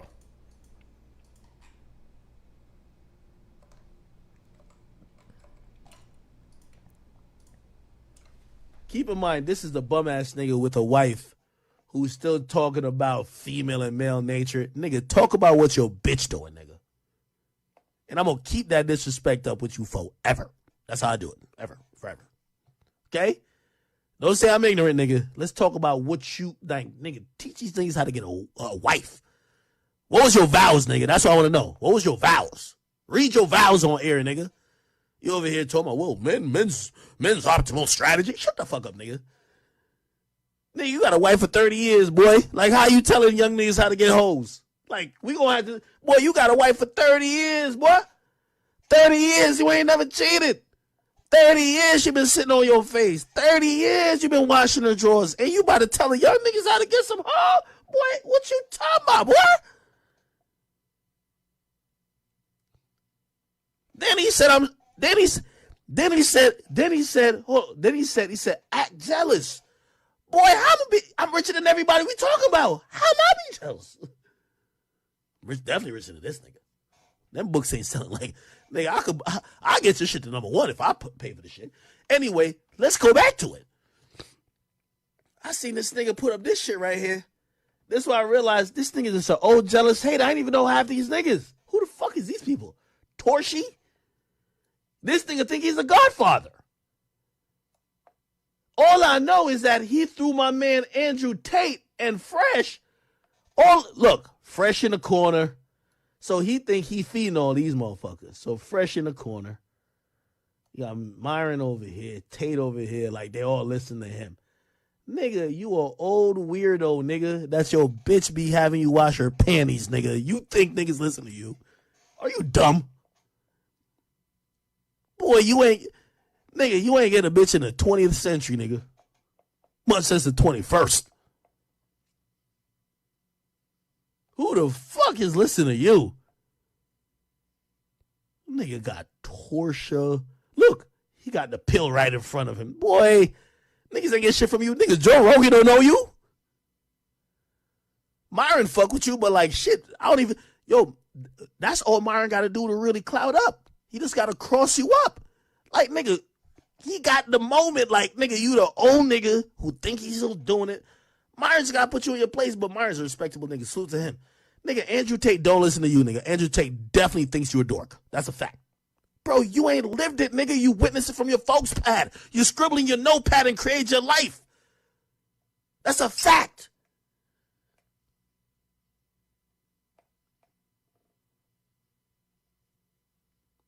And everything you talking about don't apply to Fresh. Nigga, Fresh just in the streets. Fresh just be in the clubs, doing his thing, getting it. I don't know who these other niggas are. So let me just tell you, old ass nigga, you not no godfather. You just an old hater, nigga. You looking at everybody else who done succeeded by being more swaggerific, by being more charismatic, saying the same shit that you think you wrote in a book, but they ain't had to write a book, nigga. They just knew it by heart. They knew how to put it down. A lame like you put it in the whole book. Hey, read my novel to figure it out.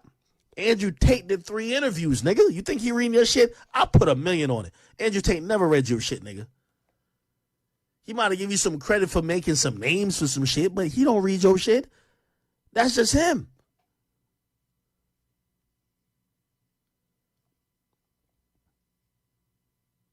But I like seeing shit like this. Let me tell you this, Rulo. You're at the point where I've seen a lot of people at.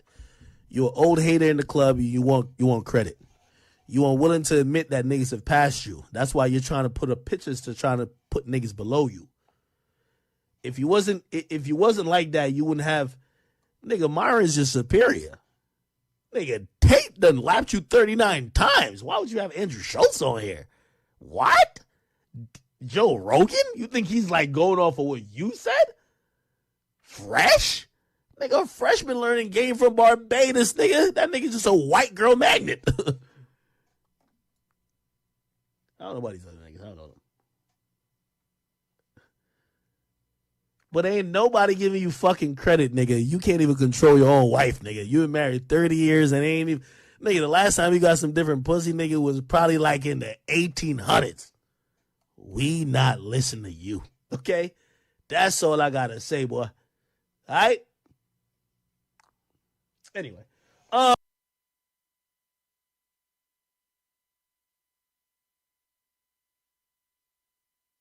Damn.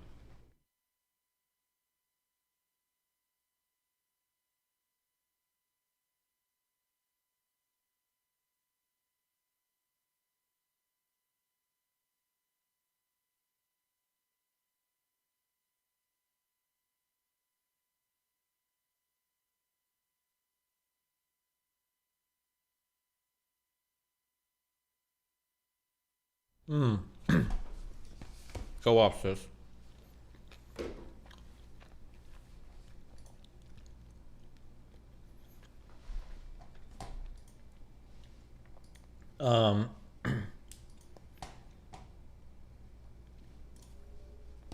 Something that we might dip our toes back into the Vosh community for something of value. So Vosh likes to retread a lot of my old content because he is dumb and he doesn't know what else to do. But something that's really interesting is I think that they are doing they're having their like 2011 anti-religion arc. And I don't know who he's debated, but it sounds like the debates have been really brutal.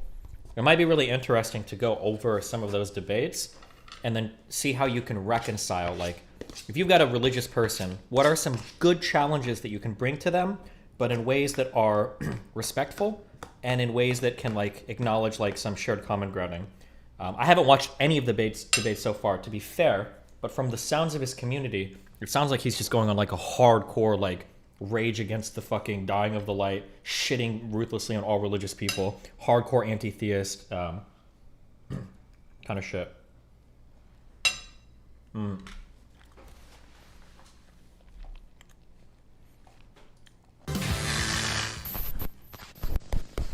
Yo. Howdy. But the interesting thing is, like, apparently it got so bad, White Nervosa, who's the person who, like, she's the one that spun off my site and maintains all of the sites for everybody. Apparently it was so bad, she's, like, resigning from the community, or at least taking a break, because the people there were so anti-religious. I guess she thinks she was being, like, harassed about being religious. But, geez.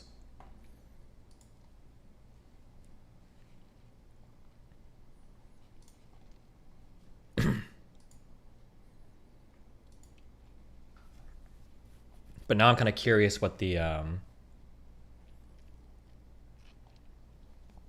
curious what this debate looked like, or how edgy Vosh was being. It might be worth revisiting. Maybe. I don't know if I want to give him the exposure, though. I'll think about it.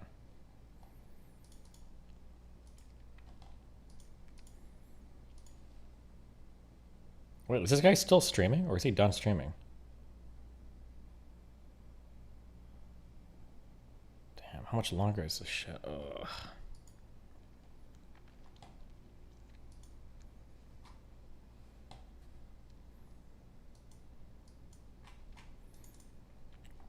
How Quebble Cop lost his entire audience in 1 year. April 2021, 97.9 million views. April 2022, 8.5 million views. In the space of only 12 months, Quebblecop's viewership has fallen by roughly 90%, and we're going to outline every single mistake made which has brought him to this unfortunate point. Now, to cut Quebblecop aka Geordie a little bit of slack, we need to specify that because he's a gaming YouTuber, some of this decline has actually been out of his control. We've explained in past videos that gaming YouTubers often have a very volatile career, as their view count is directly tied to the popularity of whatever game they happen to be playing. We can see this trend when looking at Quebblecop's best month ever back in August 2019, when his channel would achieve a monthly viewership of 166 million. At the time, Minecraft was coming back into the mainstream, bolstering Quebblecop's content, whilst Fortnite was still in its prime YouTuber phase, giving him countless opportunities for fresh new videos. Since Geordie had no control over the popularity of these games, you might go ahead and call this an element of luck. However, almost everything else which was bringing in these 166 million views had been a result of Quebblecop's actions. For example, Geordie was a master at collaborating with other YouTubers. I'm a YouTuber. I want to know more YouTubers. I want to get to know all the YouTubers. I want my friends to be YouTubers or people that are doing similar stuff. This became most evident after forming a YouTube trio known as Robust, which included Quebblecop alongside two other familiar faces, Jelly and Slogo Man. Quebblecop explained that his first viral video with over 14 million views was him, Jelly and Slogo simply messing around on GTA 5. As their relationship strengthened, a video where Quebblecop simply met Jelly in real life for the first time gained over 12 million views. The trio were even picked up by PewDiePie's YouTube network Revel Mode, alongside Markiplier and Jacksepticeye, with the subscriber count of Quebblecop, Jelly and Slogo being the best piece of evidence for the success they'd find as a trio. In addition to forming the Robust group, Geordie began dating fellow YouTuber Azzyland in 2016, with Azzy herself having a multi-million subscriber count at the time, meaning that they could collaborate on various different videos videos, providing further growth for each creator. Yet the overwhelming driver behind Kwebbelkop's extreme viewership was without a doubt his laser focus on the content in combination with an unwavering work ethic. After beginning his channel, Geordie made a commitment to upload one video every single day, which he would continue for a period of over 9 years. 27th of August 2012, I said to myself, I'm never gonna miss a day of uploading, no matter what happens, and every day I'm gonna make a video that's better than the one before. Additionally, all of his energy was being focused on one channel only, ensuring that the one daily video was always of the highest quality. Every day I worked on it, every day I studied it, I watched tutorials, I read articles, I spoke to people, I practiced, and every day I made new videos. And within this daily upload, it was obvious that Kwebbelkop's goal was to ensure the most optimal experience for the audience. I was making videos that my audience loved watching, right? So I asked myself, what does my audience love the most? Each of those clips from Kwebbelkop's discussion on the Watch Time podcast also displayed just how switched on he was in terms of personal development and the correct attitude required in order to grow a successful YouTube channel. So if he had the correct attitude and mindset in order, why after 5 years of gaining an extremely consistent 100 million views per month, did this number drop to between 5 and 15 million over the course of only a year? Well, in order to answer that question, let's begin by looking at a Twitter post made by Kwebbelkop in early 2020. Before things go any further, I want to address the rumors. After 3.5 years of being Okay, I'm done eating and I don't care about this video. I'm sorry. Hold on, let me use the restroom real quick. 1 second.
Oh, shit. Hold on.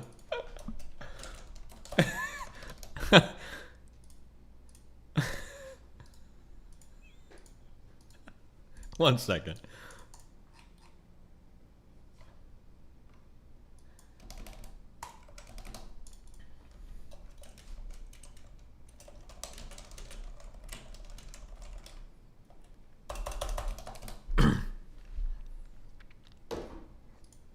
Um,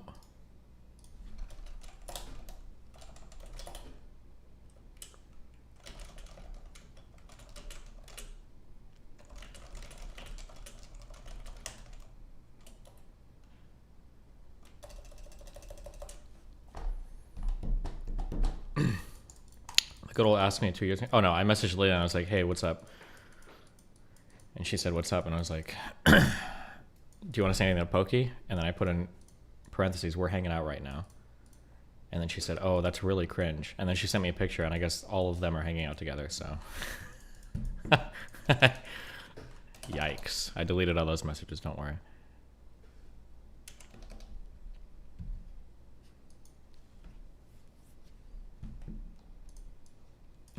What is this? Thank you. Yoinking that for Twitter. Okay.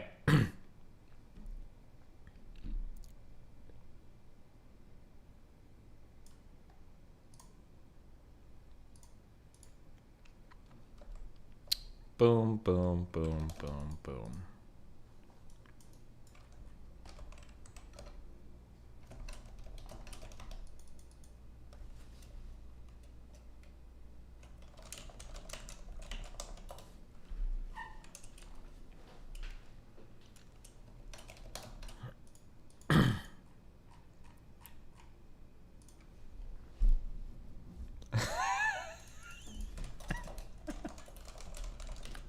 I'm sorry.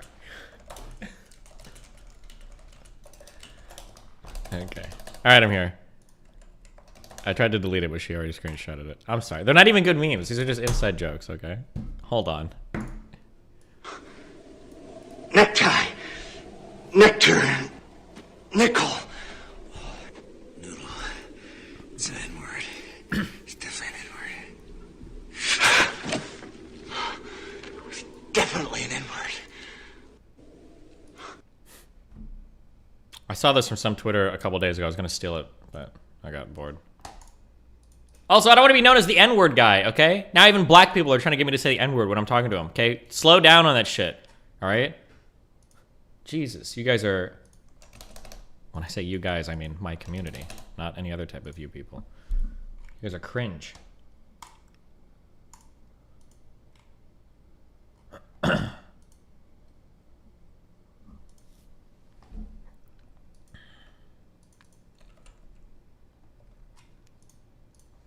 N Towers. Well, guess, that's it. Quite right, huh? So stupid. Okay, stop. All right, we're back to this. Sorry. However, at the end of the day, men attribute more positive outcomes to competition than women do. This, by the way, and everything that I show you from Rolf Dungren or Duggan or Steve Stewart Williams, Rob Henderson, all this stuff is back, and these are not like just half-assed articles you'll find on like Jezebel or the Onion or fucking Medium or something like that. These are actual studies. These are actual PDFs of research papers that they are quoting from. Men are more competitive, innately, proclivity-wise. He's playing a fucking video game, probably competing with other dudes at the same time. I don't know. True. No idea what this game is, nor do I care. Whatever. Regardless of how poorly you are working. Dominance hierarchies, competence hierarchies, meritocracy, all of that stuff flies out the window because we don't see the value in it. Because Bring him on. Hey, this guy wanted to be on chat. Whenever women come into political power, whenever you get an AOC, whenever you get a woman who gets into Congress or the Senate, the first thing they do, their first priority, their number one priority, is not to their constituency. It is to the female purpose. It is to the sisterhood uber alles. Kamala Harris. So you got. I was going to say you get women who go in there and the first thing they talk about is we need to legalize abortion. We need to change up divorce laws. We need to change these things. We need all of these things that we think are so. I'm trying not to hit in on that, Ophelia, but yeah, but I don't want to be that guy because that's like a little bit mean. Although he did write a book and he is older.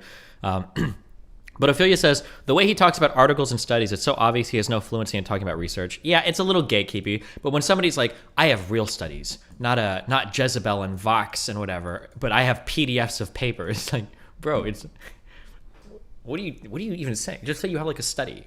Like, that's it. You don't have to say you have a PDF of a study. You don't have to talk about like sites that write articles based on studies. Like, the vernacular is very weird. But I mean, hey, what do I know? I'm not in research, but it's funny to listen to him talk about it. Horribly unfair, and it all becomes about women's issues and not all of our issues. Yep. Yeah, that is true too. He calls himself data driven, and he says his brand is the rational male, and he's got like a whole list of logical fallacies. You should probably be a tad more fluent when it comes to bringing up and citing research, rather than just showing pictures on Twitter over and over again. That's probably true. The man is irrelevant. You reacted enough. Please stop. He did a video on me. There's like 20 minutes left. Chill. Like, how are we going to govern? Doesn't matter as long as women get theirs, as long as the sisterhood is served. I can go on forever. I don't want to go on forever about that. And it feels like I understand his perspective too. Like, I might say something like, I believe that in societies, having more women in positions of power than what were there before, it's probably beneficial for a whole host of like multivariate reasons. And he'll be like, I have a picture of a study that actually shows that on the agreeableness index, men actually score 15% higher than women, which destroys your entire argument. It's like, I don't know if a personality inventory on like a study is going to explain broad macro effects of like trends in society. It seems a little bit simplistic, my dude. Like, it seems like, can we be a little bit more holistic about how we look at things? well, actually, if you look at where men and women score on the big five, okay, well, show me that then. Then you should be able to have a more abstract study that can show me like the differences in leadership, like what are the effects produced by companies that tend to be driven by women versus men or whatever. Like, show me that then. Like, show me a macro level study, not like these ultra granular, like here's the difference in personality traits, because like those might not necessarily boil out into huge changes in leadership structure or in the decisions that people make in companies. Women might be a moderating effect on other women in larger cases on their emotions, or men might be a moderating effect on other men. Who knows, right? Like you should be able to demonstrate this in a way that is actually demonstrating it and not just giving me a personality inventory. I talk in a Sneako's reciting the Shahada. I can't watch. If I watch a shit, he's going to jump on and argue, and I'm never going to finish the 9/11 shit. I'm not going to finish anything. I'm not going to finish anything. I'm not finishing anything. Nothing is getting finished, okay? Let me finish this. Fuck you. Great extent about the sisterhood Uberalis in this book. That's where I see us going. That's where you see us going? We're going to be, our politics are emotionalized. Our media, our entertainment is all emotionalized. Yes, Terminator with a female songs actress, our James songs Bond. Everything is feminized and everything is emotionalized primarily right now. And we think that that's going to sell more movies and more. It's backfiring. I'll leave you with this. What's backfiring? It's also, you want to talk about a false dichotomy or a false binary. Emotion and reason are not two things that exist opposite one another. To try to pit them against each other on a singular spectrum is in and of itself fallacious and incredibly immature. The idea that emotion makes you weak or that reason is the only way to like be rational is dumb. That's an incredibly naive view of the world. The Star Wars movies, I know John's a Star Wars fan. Yeah. And the last 3 Star Wars movies were just, I think he's looking backwards from his and the reason for that is conclusions. because they don't know how to write the hero's journey. It's a male specific like thing, right? Yeah. Men must become. Yes. We have the No, hold on. That is so wrong. The hero's journey doesn't have anything intrinsically to do with a man. You can write that story for a woman. That is absolute. Yes, except for every time we do write it for women, it sucks. That's why we have the Mary Sue. First of all, no. There are hero's journeys that are written for women. It doesn't happen as much, but they exist. There are strong female protagonists traditionally in media. Ripley from Alien is a really good example of that. Kill Bill, arguably, that's more of a tale of revenge, so it's not as much a hero's journey. Could you consider part 2 a hero's journey, overcoming an obstacle? I don't think I would consider Kill Bill a hero's journey. Mulan is absolutely a hero's journey, but they already went into that. It's because she was trying to be a man, I guess. There are male characters that are written as Gary Stews as well. There are male characters that are written as, oh yeah, in Japanese media or video games, you can find a ton of these. Yeah, video games like Parasite Eve or whatever. The robots in Nier Automata, maybe. You can find male characters that are written too strongly as well. The idea that it's not a...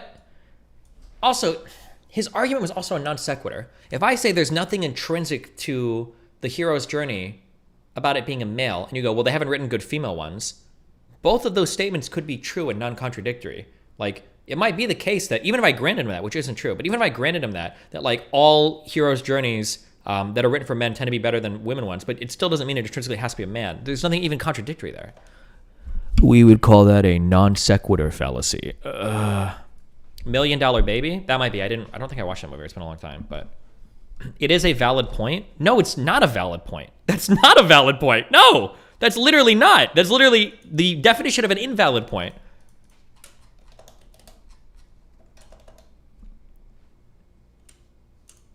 Because when we look at, by the way, I just talked about this with the Savo brothers not too long ago on their channel. We're talking about Star Wars specifically, but like the hero's journey. Yeah, can you write it for the one? Yeah, you could, but nobody does. Then we agree. Then you don't even disagree with me. Why are you even fighting me on this point? Then just say, then the proper response would have been like, sure, Destiny, the hero's journey can be written for anybody, but they currently they kind of suck when they write it for women.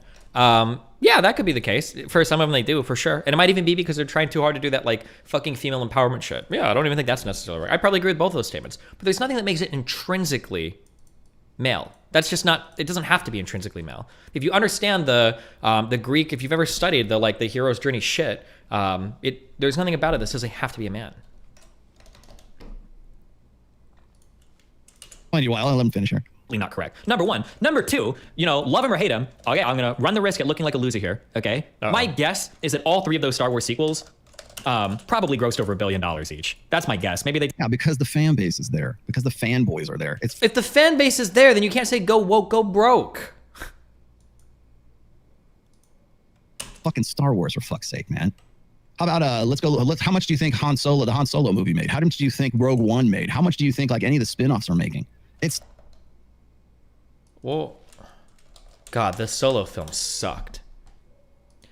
So the Han Solo film made $400 million. That was a male lead. I believe Rogue One was a female lead, wasn't it? Or am I making that up?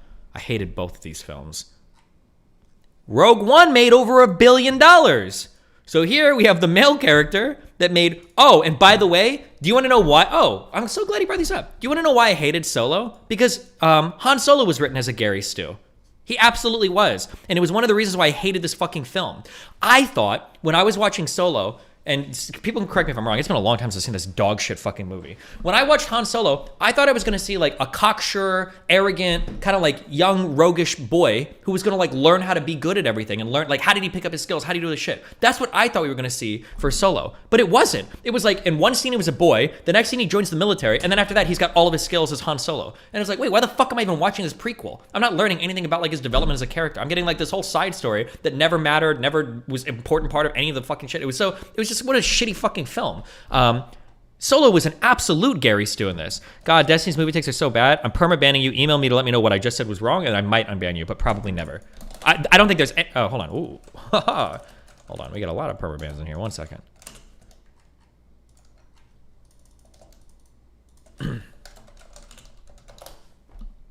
Feel free to email me if you think I'm wrong, but...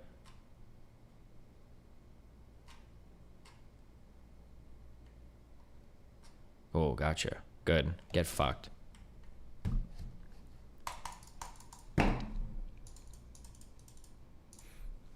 Yeah, I don't know. I thought you would have seen, what did you hate about Rogue One? I just thought it was boring. I didn't like it. It wasn't like a horrible film or anything. I just didn't like it.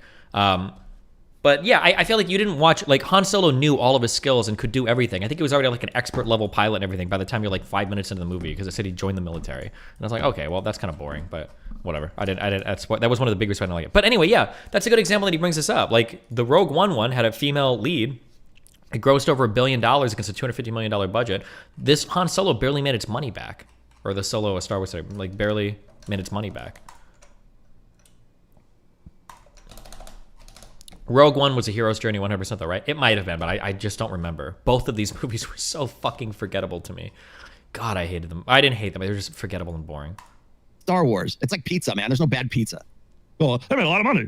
Yeah, that's not the metric of how good or bad the movie was. It's just how supportive the fan base is. Like, what was it? Captain Marvel. Captain Marvel was the first technically the first flop that Marvel ever produced. But you wouldn't know it by... Wait. Reading the reviews from Rotten Tomatoes, which were bought off by Disney, which were bought off by Marvel. What does he mean when he says flop? This grossed over $1 billion against a budget of $160 million. I agree it was a horrible dog shit movie. I shouldn't say dog shit. I didn't like it. It was really boring and forgettable and dumb. How is this a flop? There's a reason why they launched Captain Marvel on International Women's Day, March 8th. I remember the day when it came out. Me and Pat Campbell talked about it. They don't care. Money's money. Like, you just, honestly, if you're going to use that as a metric of like whether what are you using as a metric for when you say a movie flopped? Usually, or man, I'm just dumb. But anytime I hear somebody say a movie flopped, they're talking about money. I'm curious what he's using as a metric. How good the movie is? How is he quantifying that? What the quartering gave it as a review, or even though it made a shit ton, like just because a lot of people saw it doesn't necessarily mean that was great. It was a fantastic movie, or they were like it was a good series of movies. Also, has nothing to do with how the characters were written. Didn't? We've got 1.33 billion here, and 1.074 billion here, and true. What was the name of the final movie? I don't even remember the name. I don't even remember the name of the final movie. Does it matter now? Does it matter? I don't remember the names of the 3 fucking prequel movies either. It was the Clone Wars was the second one. Revenge of the Sith was the first or third one. Star Wars A New Hope? Was that 4, 5, or 6? Oh, The Phantom Menace was one of them. I don't fucking remember. I don't remember the names of any of these fucking Star Wars movies, okay? I barely remember fucking A New Hope, Empire Strikes Back, and Return of the Jedi, okay? Barely, okay? I don't fuck these movies. I don't care. I don't like Star Wars. I don't remember the name of the final movie either. You know why? Because it's that forgettable. It might have made $2 billion, but you can't remember the name of it, can you? Is that the marker we're using? It's just The Last Jedi, The Rise of Skywalker. What was the other one called? Force Awakens. The Force Awakens. Yep. He's like, he knows all of them. Bro, everybody knows the fucking the Return of the Jedi, and I thought everybody hated that fucking Star Wars movie, but everybody remembers the name of the fucking. Everybody remembers the name of it, but whatever. What is? I don't know what this is proving one or another, but I love that he knew it so quickly. And he only knows it because he hates it so much. That's what's funny about it. I'm sorry. That was the first one, actually. I think. I don't even know. Who knows? He can't even remember it. It was $2 billion. Wow. So $2 billion for a movie whose title you can't even remember. I think that says a whole lot more about the sad state of those movies than the money does. Does it? So, I mean, it's obviously not failing. You can criticize it for whatever you want, but like people are watching it. They're not remembering the title. How can you say that the hero's journey is male exclusive? It is. God, the worst thing that people do is when they make their media takes, like they try to like shoehorn that into their like political ideology. Wait, you literally just said that it could be written for women, though. It doesn't have to be men. You just said that a lot of the women ones recently suck, which is fine. I don't even agree on that. I don't even know if I would fight against that.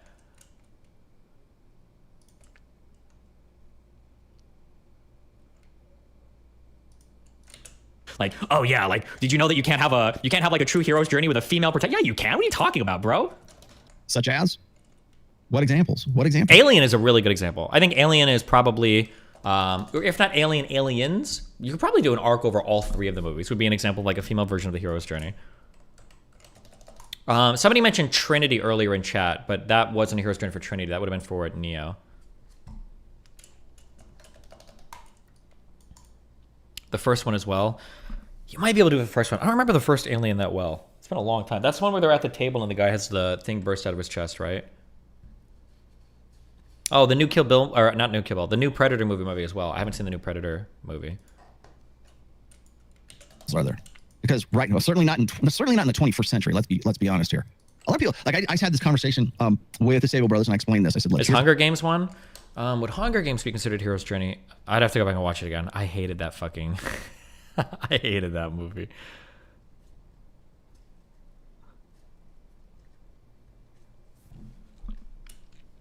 Why the hero's journey doesn't work for women? Because men must become and women just are. So to understand the hero's journey is to have to be a man in the first place to become. That's such a dog shit. Something more than you are. There's a cycle to it. You can go and probably should have there's a template for like understanding the hero's journey. Oh yeah. I can go show you here's the phases that you have to go through to go to the hero's journey. You find Obi-Wan Kenobi, right? And you go through the rest of it, right? And then finally the fight and the conflict and everything, and then there is a resolution and it comes full circle once again. Okay. Could you put a woman into that? Yes. Try to. Okay. But it's not believable. Or it's usually something like the reason why I used the Force Awakens, whatever the hell it is. The reason why I use Rey as an example is because she was a Mary Sue and she was the first thing that everybody complained about. They said, "Oh, it's sexism. You're trying to shoehorn all this stuff into your personal beliefs." No, it sucked and it failed because she was a Mary Sue. Why? Because she just was, and she didn't have to become. Yeah, but that's just bad writing. It's not because she was a woman. It was just shit writing. Right? Now, it might be the case that because she was written by the people that wrote her, maybe they were inspired because she was a woman, but it's not because she was a woman. That's a fault of the writing. You can have like characters that are too strong that are written in that way. They're both men and women. There aren't only Mary Sues that are women. Like the same thing exists on the male side. Have to do any of that kind of stuff. And this is, of course, the imagination. I also used examples of who did I use? I think we were talking about Spider-Man. We were talking about like Captain America. Captain America is probably a good, maybe not hero's journey, but like a man must become. And we also talked about how when you look, a male fantasy, a beta male fantasy is Peter Parker, right? Spider-Man. And it is the guy, the weak, weesh kind of guy who gets, he gets bullied and he gets his ass kicked in high school and he grinds his teeth and says, "If I was just as big and strong as you, I would use my powers for good," right? Well, he gets bit by a radioactive spider and suddenly now beta ass, weesh ass Peter Parker has superpowers. And he is an alpha male, or effectively an alpha male with superpowers, spider senses, all the superpowers that Spider-Man has. You could say the same thing for Captain America too, because he was this little weakling, 98-pound weakling. They put him in the super chamber and give him the super sauce, and he comes out as Captain America. In body, he's an alpha male. In mind, he's still the good guy for true justice in the American way. He's going to use his superpowers for good, because you should, with great power comes great responsibility. And the reason why that sticks with us is because we think that the people who have great power don't understand the responsibility. But the beta male does, because he's always had his ass kicked. He's always got the nuclear wedges from the jock in high school in the locker room.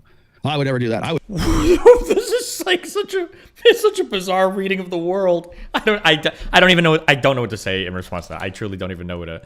I don't know.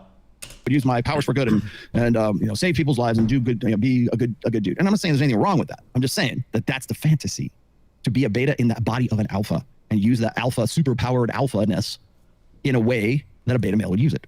Now, when I was talking to Rocky and Kevin, it's so bizarre in so many ways. Like, the point of Spider-Man, the hero's journey for Spider-Man wasn't just becoming powerful, right? I think it was literally learning how to be a responsible, powerful person. Is that a toxic, or is he saying that's a bad thing? Learning how to wield power responsibly? Isn't that like a traditional hallmark of a strong or good man? Is somebody that knows how to wield power in a reasonable or responsible manner? Is he saying that like that's cringe? Or I can't even. I don't even know what. I also made this observation as well, is that because men must become, and women just are, writing a woman into a female, into that traditionally, conventionally male hero's journey is fundamentally misunderstood by the writers. That's why you get a Rey. That's why you get female characters that fall flat. They're not believable because they didn't have to do anything to earn their powers, to earn their stripes, to go from zero to hero, because women just are. They start as hero. She just knows how to use a lightsaber. She just has this intrinsic, she has this magical knowledge that Luke took years and years, but that's how special she is. They just simply don't know and don't care to know because it's not even an afterthought for them. Oh, she just is. So we're going to continue the story. And that's why the stories suck. That's why you can't remember the goddamn name of the movies.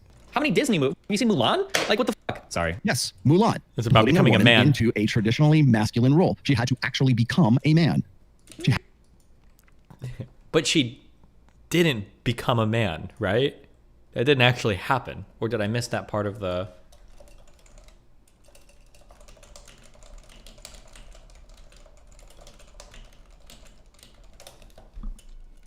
Had to become. And the other dangerous part about that is it's basically gender swapping. It's basically transgenderism in the early days of Disney, essentially. Well, she had to learn. At what point? At what point is she getting her ass handed to her? At what point she goes in and basically Mulan is the story of a girl who has the ability and the natural talent and everything else. And by the way, she's still a female. She still falls in love with the prince, the Chinese emperor's prince, whatever. She's still a chick at the end of it. So let's just clarify the end of that freaking movie. Like literally every movie has people falling in love with people. Like. But even still, she still comes in because she has this natural, wondrous talent that no one else has. You can find this in Brave, the movie Brave. You can find it in Moana. You can find it in, I guess, Frozen, too. Maybe. I don't know. I can't even remember Frozen. It was so long ago. When my daughter was a young kid. Wait, hold on. I don't think she had the natural, wondrous talent, though. No? Doesn't it? That's what the whole point of, like, the training montage shit was. Okay. When you're watching these things, there's this female empowerment narrative that never includes having a come-up story. Brave, she's just...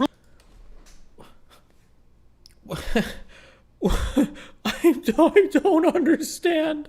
When your ideology is so strong, it poisons your ability to even...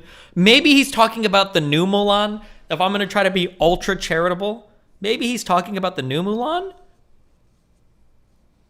Maybe they don't do it in that. But I'm pretty sure the entirety of the Mulan story was how originally she was weak and worthless and had to go through all the struggles of being a woman and blah blah blah. But she had her whole training arc. It's not like she started off super strong. But maybe the 2021 was really bad.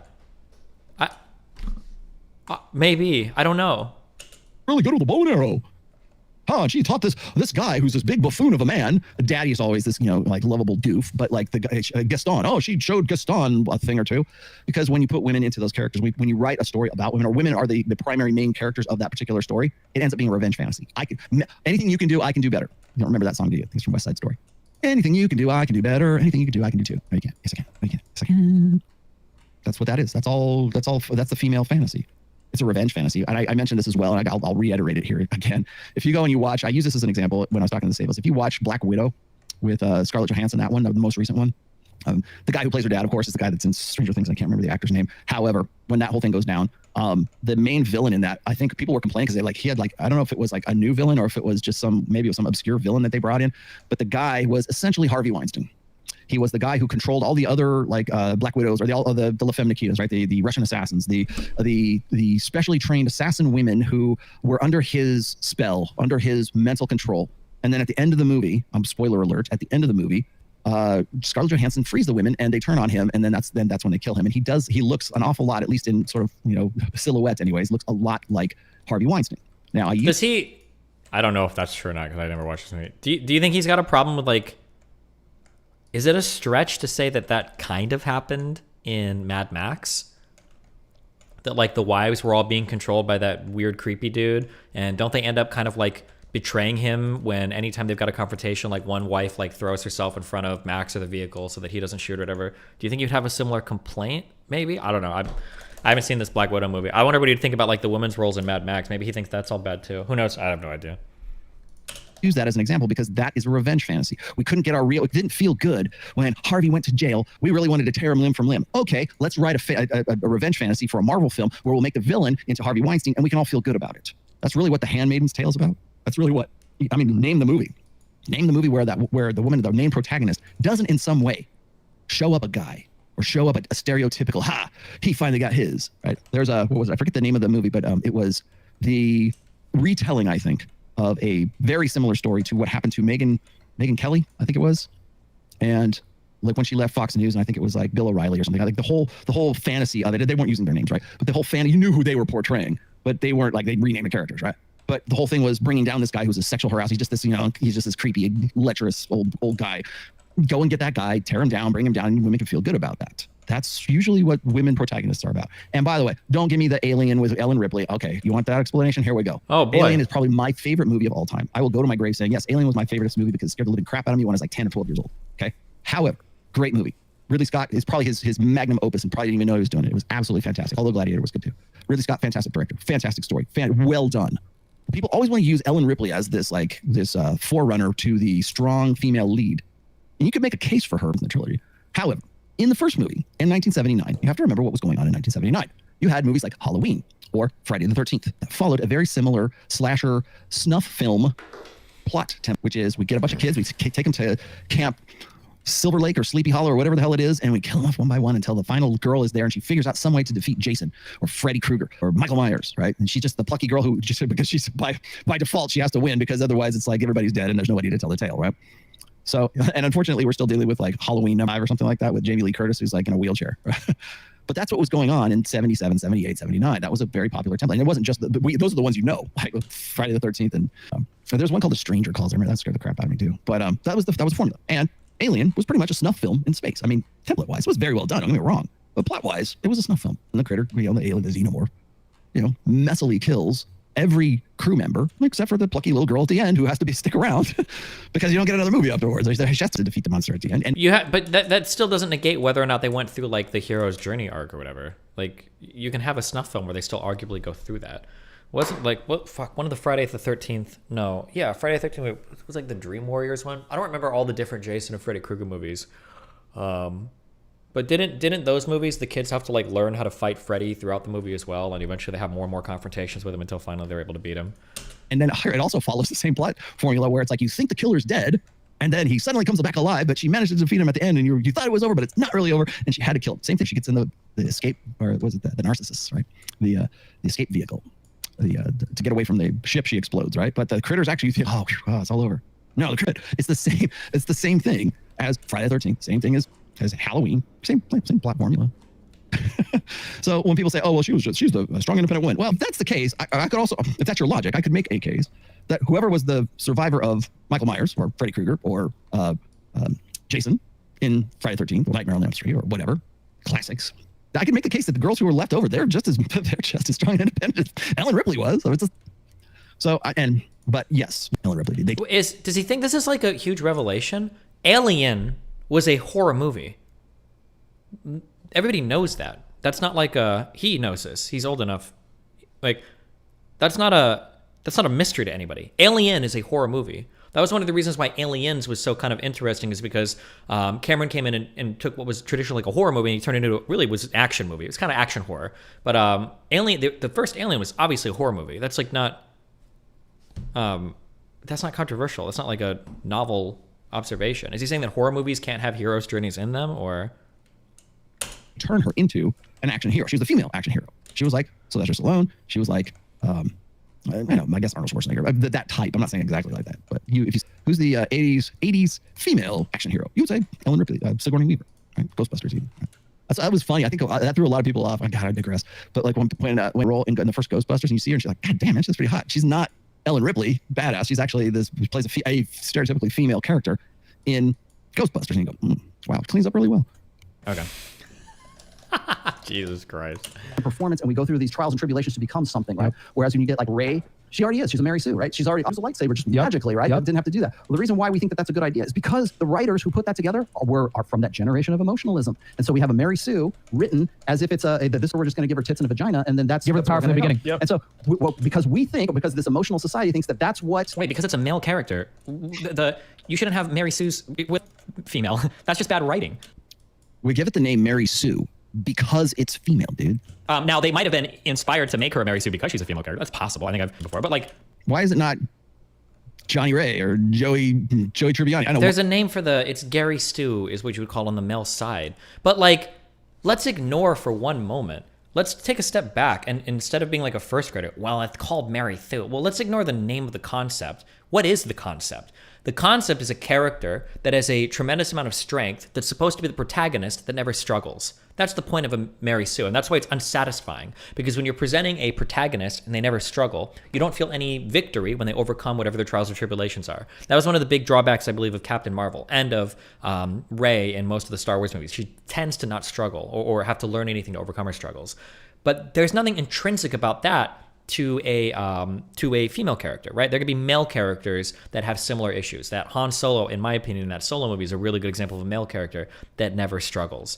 I'm sure if we stop and think, there's probably a ton of dog shit like characters where in male movies where the main protagonist just never seems to struggle, even when they're having it's supposed to be like a hero's journey. But why is it not like we call it a Mary Sue? Because it is a female character. That's why. It wasn't Johnny this or whatever. It was Mary Sue. They weren't making her a male character. They were just making a shit character. Like, even male characters shouldn't start off like that. It was a shit character because they are trying to shoehorn a female into a conventionally male role. It was not believable, and you still can't remember the name of the movie, and neither can anybody else. The fan base wants to see. They want to see this powerful. We need more powerful women and independent women leads in our movies. And you know what's kicking their ass? Mandalorian with a little baby. That's what women want. Is Baby Yoda. They want Grogu. God, asshole clench.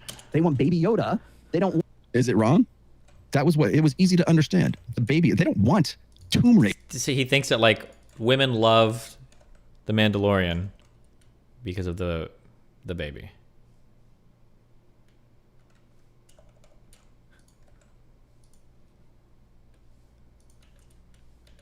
Okay.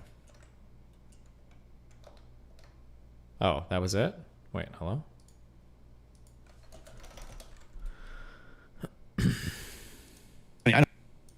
A man, a male character that is protecting the baby. They are trying to shoehorn a female into a conventionally male role. It was not believable, and you still can't remember the name of the movie, and neither can anybody else. Wants to see. They want to see this powerful. We need more powerful women and strong women and independent women leads in our movies. And you know what's kicking their ass? Mandalorian with a little baby. That's what women want. Is Baby Yoda. God, it makes my asshole clench. They want Baby Yoda. They don't. Is it wrong? That was what it was easy to understand. The baby. They don't. Tomb Raider. Women don't want action heroes. They don't want. Clearly, they don't want. Like the number one thing when the Mandalorian first came out, and it was when that came out. Like there's a reason why it was super popular. There's a baby in it. Oh my God! And there's a man, a male character that is protecting the baby. Right. This is what I mean when I say like ideology can melt your brain. Like that's what an unbelievable interpretation of everything. Like, oh, the Mandalorian, that was really popular. I think it was popular because there was the Baby Yoda thing, and then it was a man protecting a baby, so all the women loved it. Like, what an unreal analysis. Holy shit. Am I wrong? Right? Like, why is one character popular and one not? Why was that a risk? Yet you can't remember the names of the other Star Wars videos. Want ass kicking Mama Rey. They want Baby Yoda is what they want. Maternity. Because that's an innate drive in women is not, oh, I'm going to learn lightsaber and learn how to kick ass and take names. That's a man's job. And on our root lizard brain, on our pineal gland brain, we understand that. We recognize that. That's part of the machine. Truth. Anyone that was alive in the 90s, famous movie that came out from Disney, Mulan. Okay? In the movie, what happens? Man. A woman must become, right? She learns in the beginning, she didn't know how to fight. She gets her ass kicked. She can't, like, whatever, shoot the bow and arrows. But what did they do? The song, be a man, you must be, you know what I'm saying? You must become in the song, right? And then she learns the skills. Oh my God, it's part of the theme. It's ironic. That's the joke. The whole song and everything is that like, you're a woman, be a man. It's a joke because she's not actually a man. It's part of the theme of the movie is her wrestling with the fact that she is like a woman but is still trying to accomplish what a man does. It wasn't actually literally telling her to be a man. No. Or maybe she was a man. Could she have been a woman and still been in the army? would she not have had to have become that? No. It's not because she was a woman that she couldn't be in the army. It's because the army had a rule for no women. It's a different thing. It's like saying, could a man or could a black person have been a scientist in the 1800s? Probably not. But not because a black person can't be a scientist, but because society said that fucking black people were slaves. It's a different thing.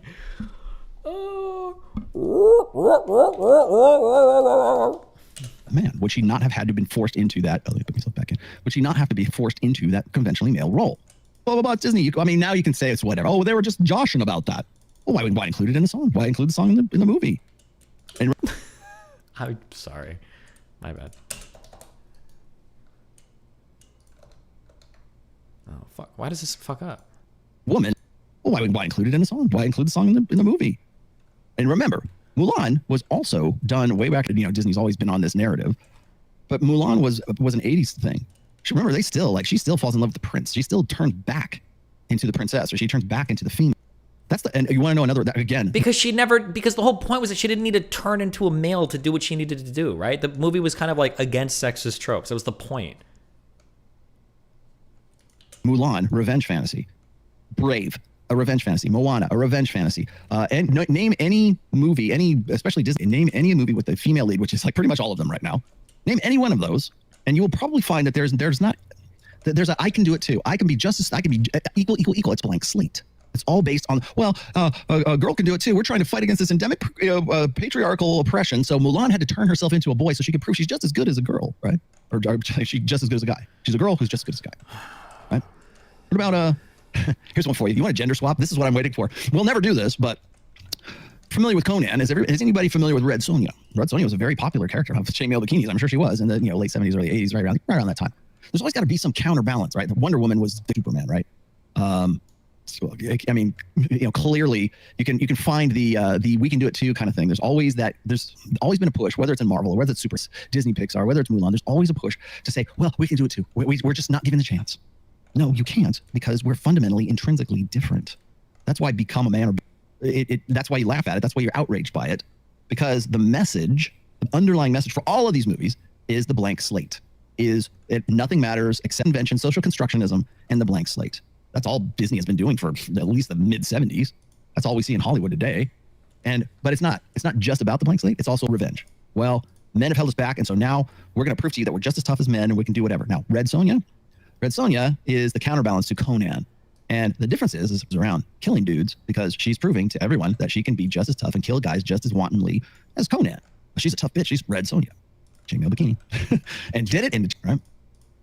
So what I want to see is a gender swap. Like, when are we going to see the gender swap of a ginger barbarian who goes around with a big sword or an axe, or whatever she was using, like who is a ginger barbarian, doesn't have to have bikini, but he's a ginger barbarian. He goes around, he kills women because he wants to prove to women that he's just as strong as any woman.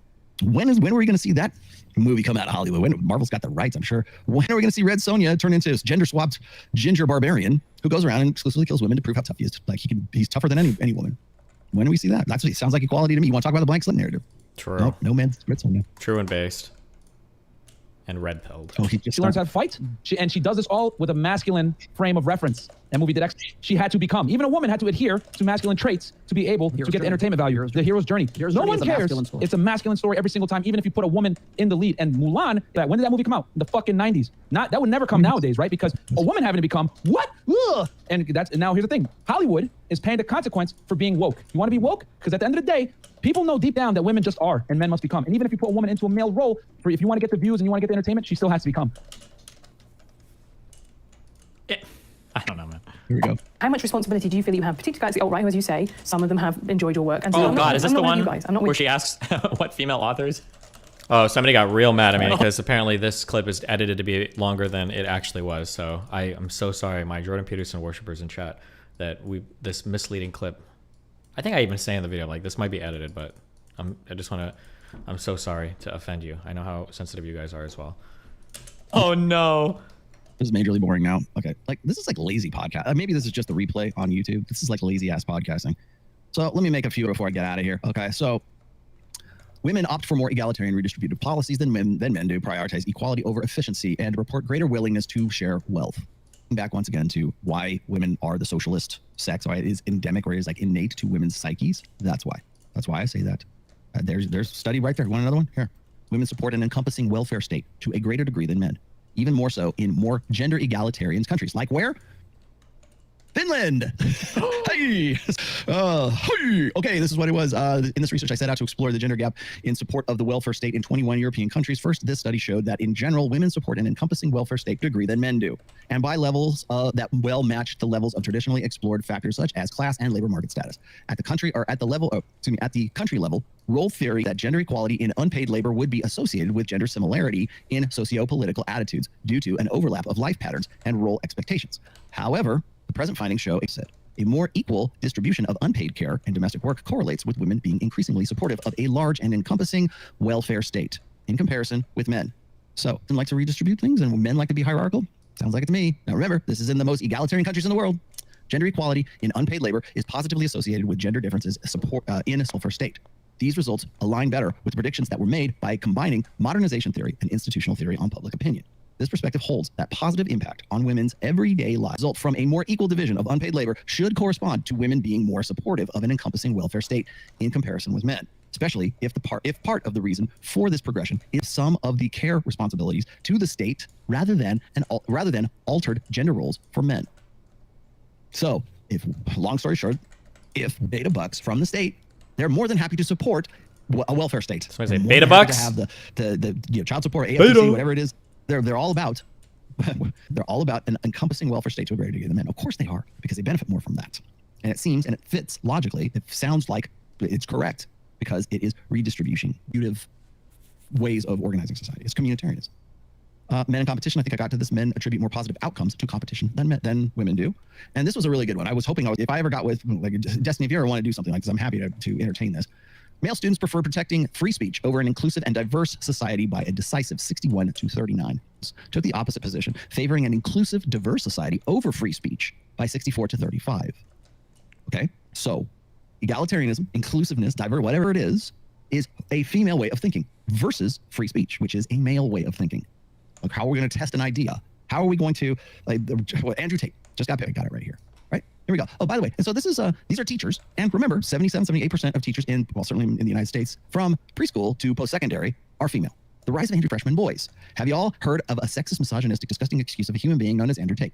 Well, I promise you, all your middle school and high school boys have, and they're addicted to his content. Just this week, I've had 6 conversations with families about their sons saying shit like women are inferior to men, women belong in the kitchen, MS, whatever. Not only are they making these misogynistic claims in class, but they are literally assignments if it's sourced from a woman. I had 3 boys refuse to read an article by a female author because women should only be housewives. But when I say I'm a teacher and here the cognitive dissonance kicks in and they start saying, yeah, but teaching is a woman's job. Right? Well, whatever. No, it's actually not. It should be a man's job. It is a woman's job now because most men don't want to get into teaching because it's low pay. They want to get hit for a sexual harassment case, even though they put 8 to 10 years, whatever, into their education and their student loans, only to be forced into this socialist. Remember, that's why we don't want to go to college anymore, right? It's a socialist fraternation camp. Why do we have that impression of higher education?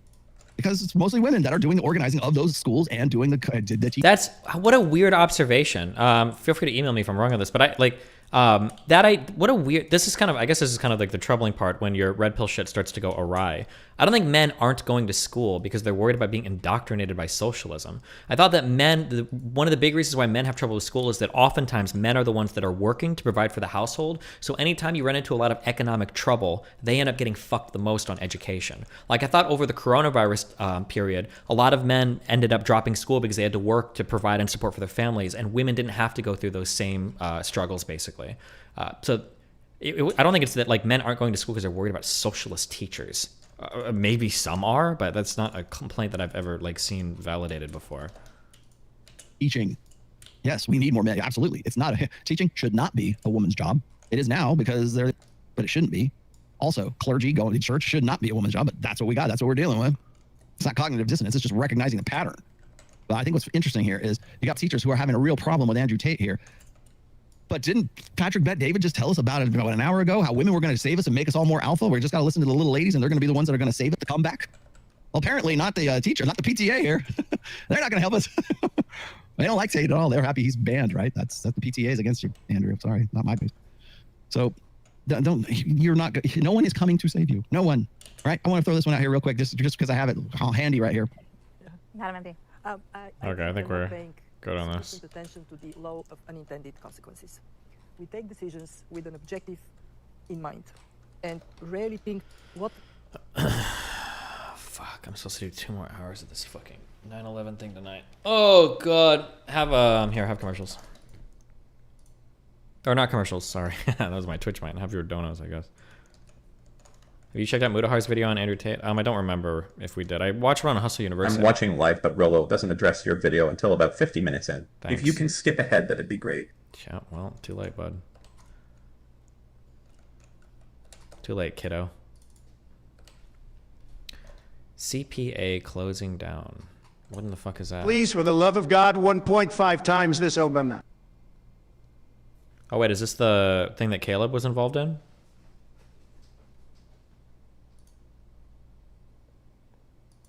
Next, we're going to hear from another friend of mine, Garland Nixon. Garland Nixon Human's is a gonna human. radio broadcaster.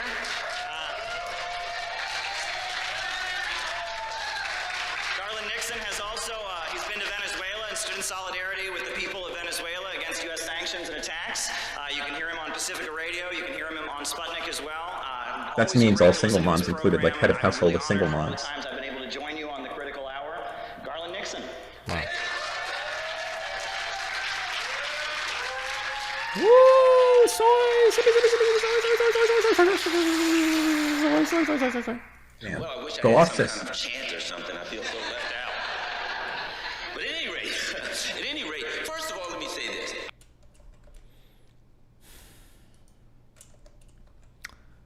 Oh man.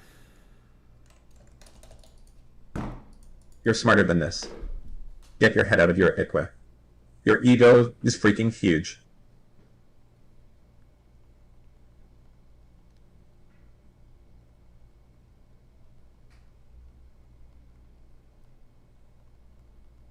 The Gillette ad is offensive in the sense that it denigrates men using sexist stereotypes of them. Most men don't do any of the crap depicted in it.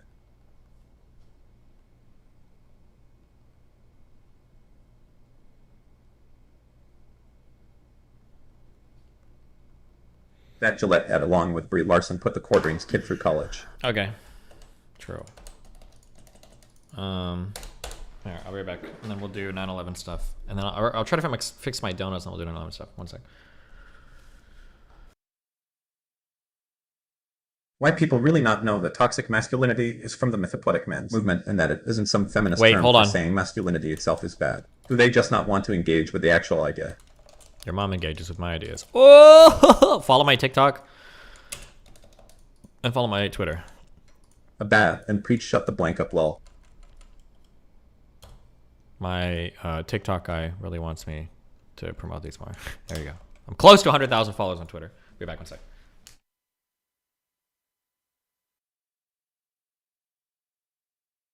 Chat, shut the blank up. No one is talking to you. I'm having a conversation with Destiny, thank you.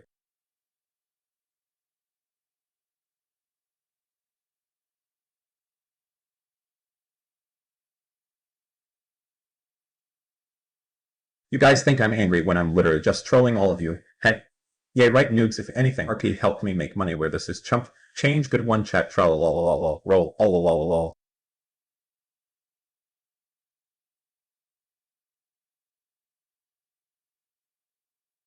Yeah, you can. You're denying your chat the optimism of that. I completely disagree, and I'm saying that because you're smarter than this. 100.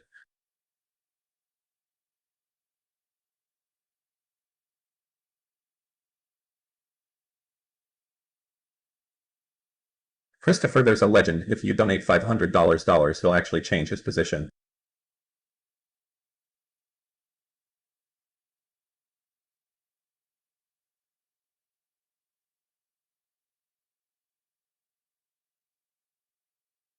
You done it now, chat. I will never give up on Destiny, and I will be back. When Destiny and Rolo finally debate on F and he gets on, I don't want to hear nothing, chat, NOTHING.